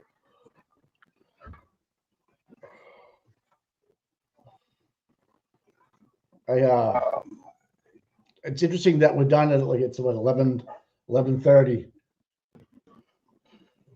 And if you're the defense, do you start a new witness? That's my thing. Like you could and bring them back tomorrow morning, but I don't know if they have anybody in the I don't know if they have anybody in the back room. I don't know if they're ready. They might call it a day today, dude. You might see. Yeah. You might see we're done. Higgins. What about Higgins? I don't know if the defense brought anybody in because Bob Alessi said, he was only halfway through his cross yesterday when he was winding down at 4:00, but he only ended up taking 2 hours, and then he said they were going to go to 1:30 today and work and kind of power through lunch, but it looks like they might be out of here. And I hear one more question about Bev. We're behind on schedule, as soon as the defense starts. Shit. Well, my co-counsel's back. What are you guys doing? Oh, here's Mama. Hey, Mama. Co-counsel's back with the DA in the house. Oh, nice. The cleaners are here. Oh, I might have to put you guys on mute. Yeah. No, I'm talking to you. She just gave me the finger. Oh, so this is interesting. I'm curious as to what people think and who they'll call. People are saying Higgins.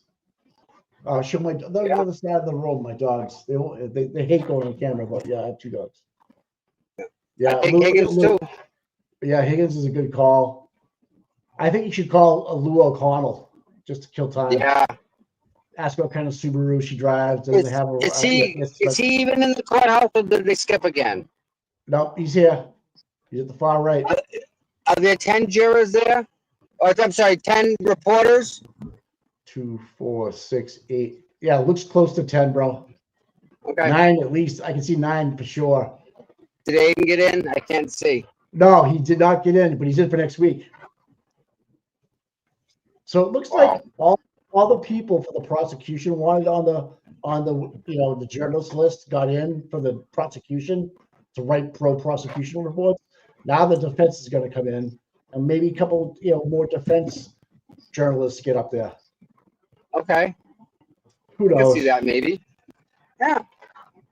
Nan's saying they should not start today. They should make a motion for a directed verdict. I don't know what that means, Nan. Can you dumb it down for me, please? I think that means that the state hasn't proven beyond a reasonable doubt that it happened. Right. Okay. Yeah. Okay. I get it. Tom just dumbed it down. Is that what that is? I think that's what she's saying. She's saying in legal terms. Sorry. Yeah. I know we're from Massachusetts. I think that's what that's called. I'm not sure. I'm a dumb fuck. So. Anyways. Tomorrow's gonna be insane. Tomorrow's gonna be, yeah. It is. It's gonna be a good day tomorrow. It's a Friday too. Yes, and you want to end your Friday weekend on a bang, right? You want to get people in here, line them up. Now the thing is, now we have the truth on our side. There's no more, bibs. I'll call them. Making stuff fit. But I think it's gonna be a problem is Bev is gonna help out Hank on objections. Hopefully she lives with them. Hopefully she lives with them. I mean, I don't know. I'd like to see. I can't wait to hear Alan Jackson start going off tomorrow or today. Well, yeah. Do you imagine the things he would say to let these people know that, buckle up, the truth's coming in hard? Because that's what's going to happen. These jurors aren't going to know. They're going to think the other side was just I don't know. But so, to your point, Alessi and Judson, Dr. Welcher, confused everybody in the court, reporters, jurors, O'Keefe's, Reed's, me, you, everybody, right? So what did he really accomplish? Nothing. There was no gotcha moment. There was no drive this home. We all know that Trooper Paul's drone picture was confirmation bias that wasn't allowed in by Beverly Cannone. We all know that happened. Right. We all saw that. We all saw that video today. And right. And that's what that would have been, to me, the defense's slam dunk.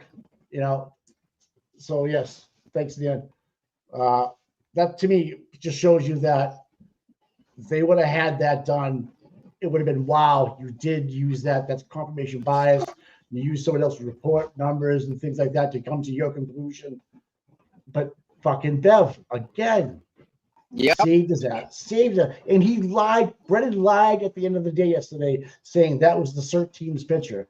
We all know the CERT team never took any drone pictures because they were there at night.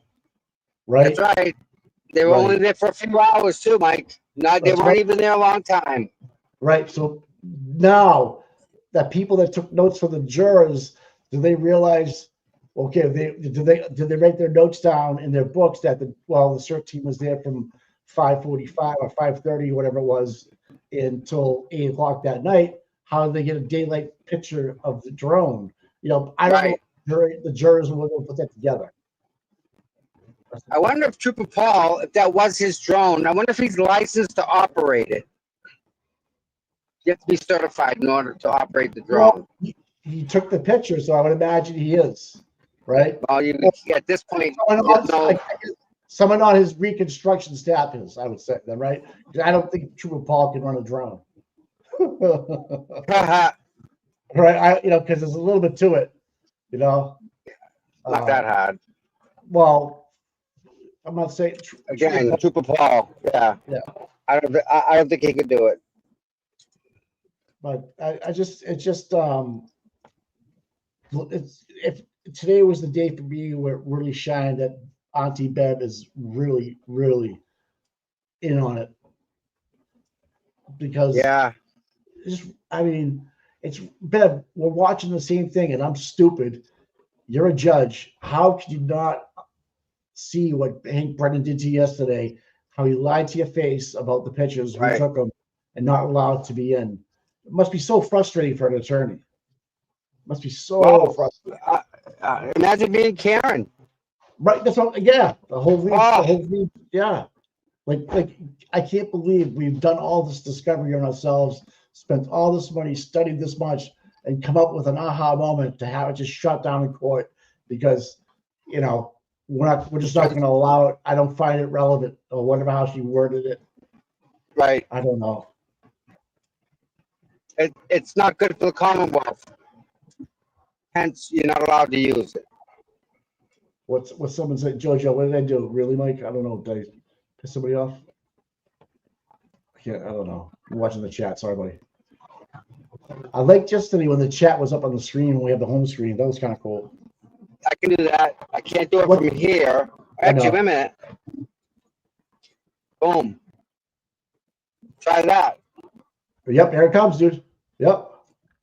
There it is. So, anybody have any questions that maybe we can help out with while they're doing our fucking Jimmy, 2 cubes, McDermott's downstairs making a couple of fucking mimosas. Oh, Bev, okay, Jojo, yeah. You don't think, Jojo, Boston Calling was full last weekend. You don't think Boston Calling was full of FKI last weekend? Yeah. I can honestly say they probably were. I wasn't there. I had tickets and everything, dude. I didn't go. Fucking Dave Matthews band. I gave it up. Such a cock. It happens. It does. I just had other things going on. But, I don't know. Just, whatever. I'm glad you guys had a good time. So listen, now's a good time for everyone to hit that like and subscribe button. Fall Out Boy ruled. I can imagine. Yeah. That'd be nice. Who sent money today? I can't see it. I know Joey came with the membership. Yeah, a bunch of memberships came in today. Yeah. Tim Smith, thank you for the $5. Who's this? Petty Paralegal memberships. Wow. Thank you guys. Yeah, I'm glad we went to Boston Calling. Next year, it's a 3-day event. You should definitely take all 3 days, and if you didn't go, I have. It's a lot of work. So this is a murder trial in Massachusetts. Imagine that. This is going to put someone away for the rest of her life.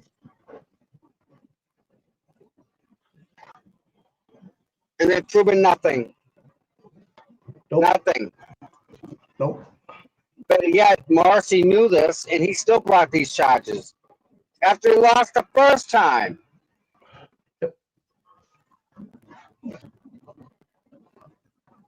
Yep. I just hope the judge doesn't throw a mistrial. Oh, Telling you, if they're getting beat that bad, Mike, she could do the nuclear option and just say, you know what, we're not gonna do this. well, yeah, like to your point, is this the part where she just calls the prosecution has not proven the case yet? Is that a mistrial or is that just over? She doesn't get tried again. It's over. A mistrial would be that the evidence is like overwhelming. It's not sufficient enough to prove her guilt, right? Right, overwhelming one way or the other.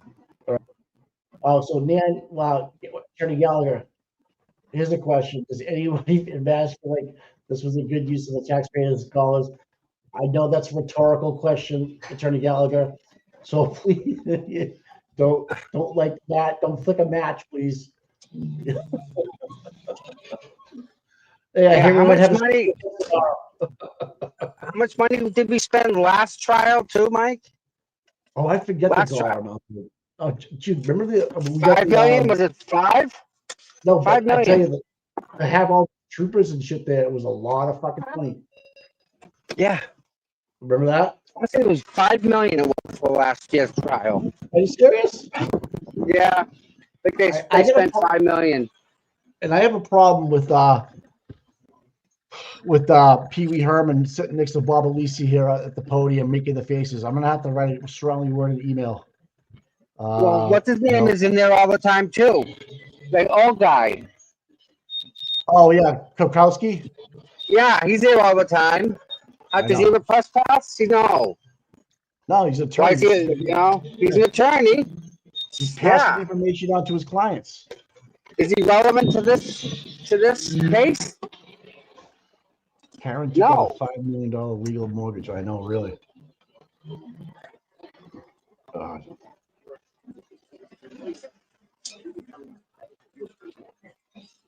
Has everybody hit the like and subscribe or become a member? Yeah, that all helps. Oh yeah. I know Nan's trying to light a fire in this chat today. Tomorrow's fire. Breaking Tomorrow's news. going to be something. Sarah retrial. The prosecution has rested its case in the high-profile trial. See? It's fucking Aiden Kearney. Auntie Bev hates Judd Welcher. I can't believe this motherfucker is taking an hour to get off the stand.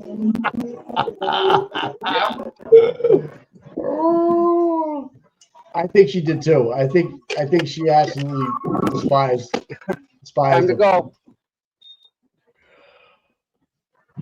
I'm just gonna pack up and I'll be on your way. Get the fuck out now. What are they possibly talking about right now? I can remember. Geez, I don't know. Are we gonna have a full day tomorrow or not? That's what they're probably talking about. Oh, okay. Who can we get here tomorrow? Yeah. I say you call Jen McKay back in, get her. I think you got to call Jen McKay back in and Kerry Roberts, and Absolutely, both of them. Yep. Get drilled into their heads about the camera again. Let it be memorialized a little bit better. They lied to the grand jury, Mike. Yes. That's enough to bring him back, right? I believe either you come in with Arca right away, or you close with Arca. Or you can switch. I don't know.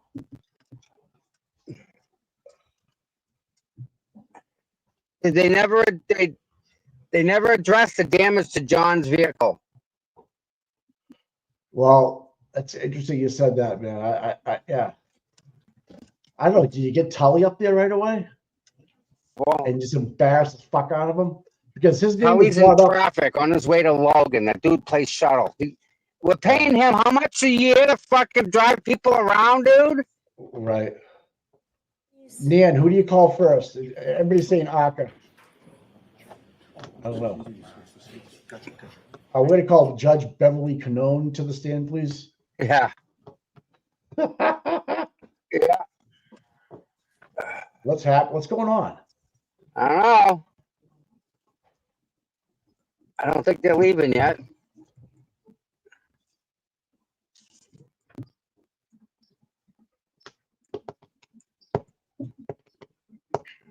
Tomorrow's a full day.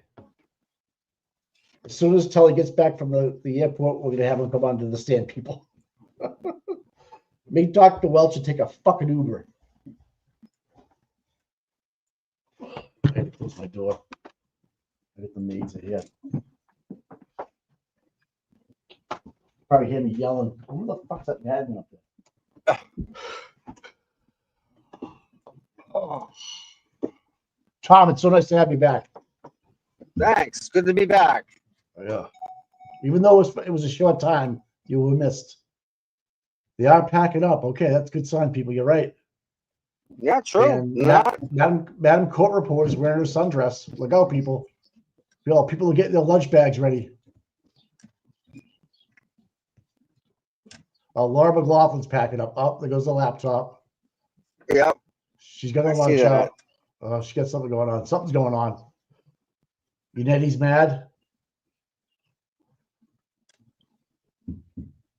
Hard to tell with him. I don't know what's going on. Like, this is like so unprepared. Like,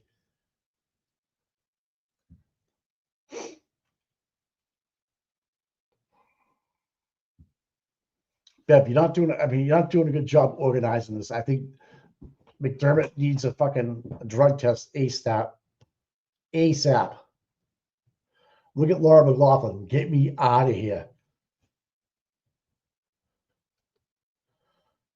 Look at her.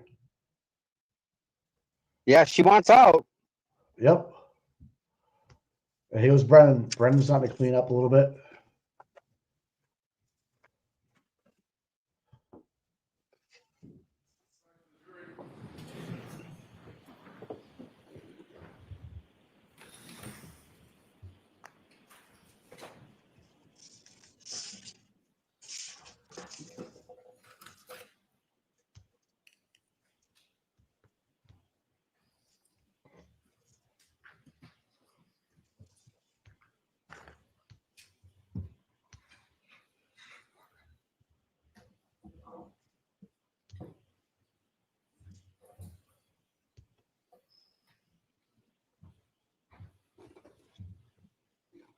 Court is in session. Please be seated.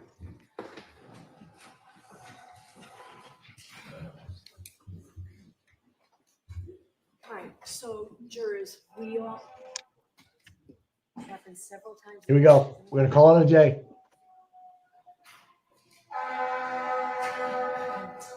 She just farted. So we don't want to waste anybody's time. I know we've spent a lot of time at Sidebar, and we've had times that we've kept you in the deliberation room because we've been trying to sort through everything, trying to make this trial as efficient as possible, but also honoring and respecting all the hard work of the lawyers that's gone into preparing. Here we go. So sometimes I do understand that it's frustrating for you. But today we were able to spend some time this morning. I know we kept you in there almost half an hour, and we've just spent some time now. So I can tell you that we are ahead of schedule right now. Oh, now we're ahead. You'll need to talk to the lawyers about something tomorrow morning. So we're going to send you home now and have you come back tomorrow morning at 9:30, because today I know we kept you until 9:30, and it doesn't make any sense where I already know I need to talk to the lawyers tomorrow morning to have you here for a 9 o'clock start. So tomorrow will be a full day, and we'll have you here ready to start at 9:30. Okay, so those same cautions. Please do not discuss this case with anyone. Don't do any independent research or investigation into the case. If you happen to see, hear, or read anything about the case, please disregard it and let us know. And also, please continue to be careful with your social media use. So we'll see you tomorrow. Rise for the jury. Mike, you nailed it. We're going home. Yeah. Wow. I know it sucks today for all of us, but it's a good move. It's a good move for tomorrow. Yeah, start Right. off. Hang on, people, don't go anywhere because once they're gonna do a lawyer meeting, right? Yes, they usually do, right? They were gonna quit at 1:30 today, anyways, because according to Bob Alisi's point that All he was right, so only Ms. halfway. Little, if you can get me whatever you're going to get me There you within go. the next hour, so that would be great. And Wow. I'll see everybody tomorrow morning at 9 Thank you. o'clock. That was it. That's it. Just like that. Go home. We know you came here and put the whole day, but no, go home. Don't mind us. We're good. Just go home.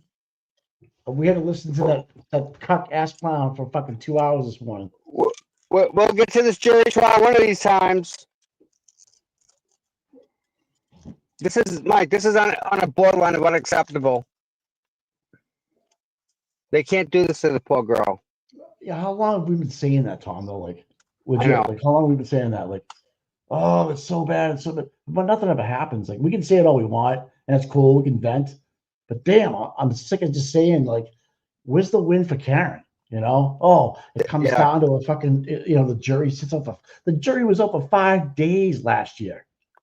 Yeah. What? 5 days? Same thing last year, Mike. Remember, it was the same thing. Same thing. I know, but my point is, there's no way this could happen again, right? This is just no way that you can allow the jurors to be up for 5 fucking days again.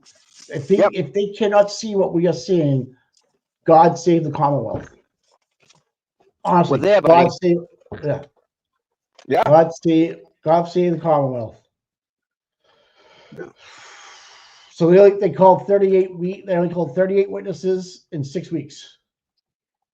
Okay. And then someone tweeted out, imagine resting and not even calling the lead investigator. Wow, this case that was presented was incredibly weak. I agree, Ted Daniels. He didn't say that, but someone wrote. She said Ted Daniels can't say things like that. Ted Daniels wrote, the defense will present this case. And then someone retweeted behind him, imagine resting and not calling the lead investigator, which is Proctor, right? Ted Daniels can't say that because someone signs his fucking check. That's what I'm talking about. That's what I'm talking about, people. And he's thinking it. He's thinking it. How can you not, Mike? Right? Wow. Just wow. Tom, is that same cars? Is that blue Ford Explorer still in your neighborhood, Tom? The people want to know. No, it's moved. Yeah. Yeah, I burned him. He left. So I'm waiting for him to come back in a different car. I think he's in a little minivan now that's got tinted windows. Yeah, and then Aiden Carney, Hank Brennan is trying to make signals sound so nefarious. It's what's up with that? He's just trying to put some weird kind of doubt. So my point would be that this juror system, I bet you there's a couple of people on there that use Signal. You know, they're young enough. Yep. It's one of the most popular messaging services in the world that protects the privacy of users from the government intrusion. Imagine thinking about that. Imagine thinking that that's a bad thing. Imagine having a fake email altogether. Yeah. Well, here's the other thing: young jurors won't be horrified by Signal. Like I guess Hank Brennan, read the room. Like know your jurors. If they're young enough, Signal's a thing. It's like Snapchat. Like it's before my time, but I understand what it does. So I don't think it's nefarious in any way. So why the fuck would you do that? These people aren't 55 and 60 years old. They're all in their 40s, right? Yeah, I think 40's probably on the older side of it. I don't think there's too many of them that are 40. Right. So I mean that could work out in our favor. That's what I'm saying. Like, yeah. Alan Jackson and Aka, huh? Yeah, I mean, they didn't prove their case. And you got to appreciate Hank. Yeah, they're younger than 40. And you got to appreciate Hank's effort to try and bring this case, because it was a no win from the start. Yeah. Yeah. So, I agree. yeah. Wow. Well, people, I can only say that come friggin' tomorrow, you're gonna see a whole different type of trial. I don't think you'll be sleeping.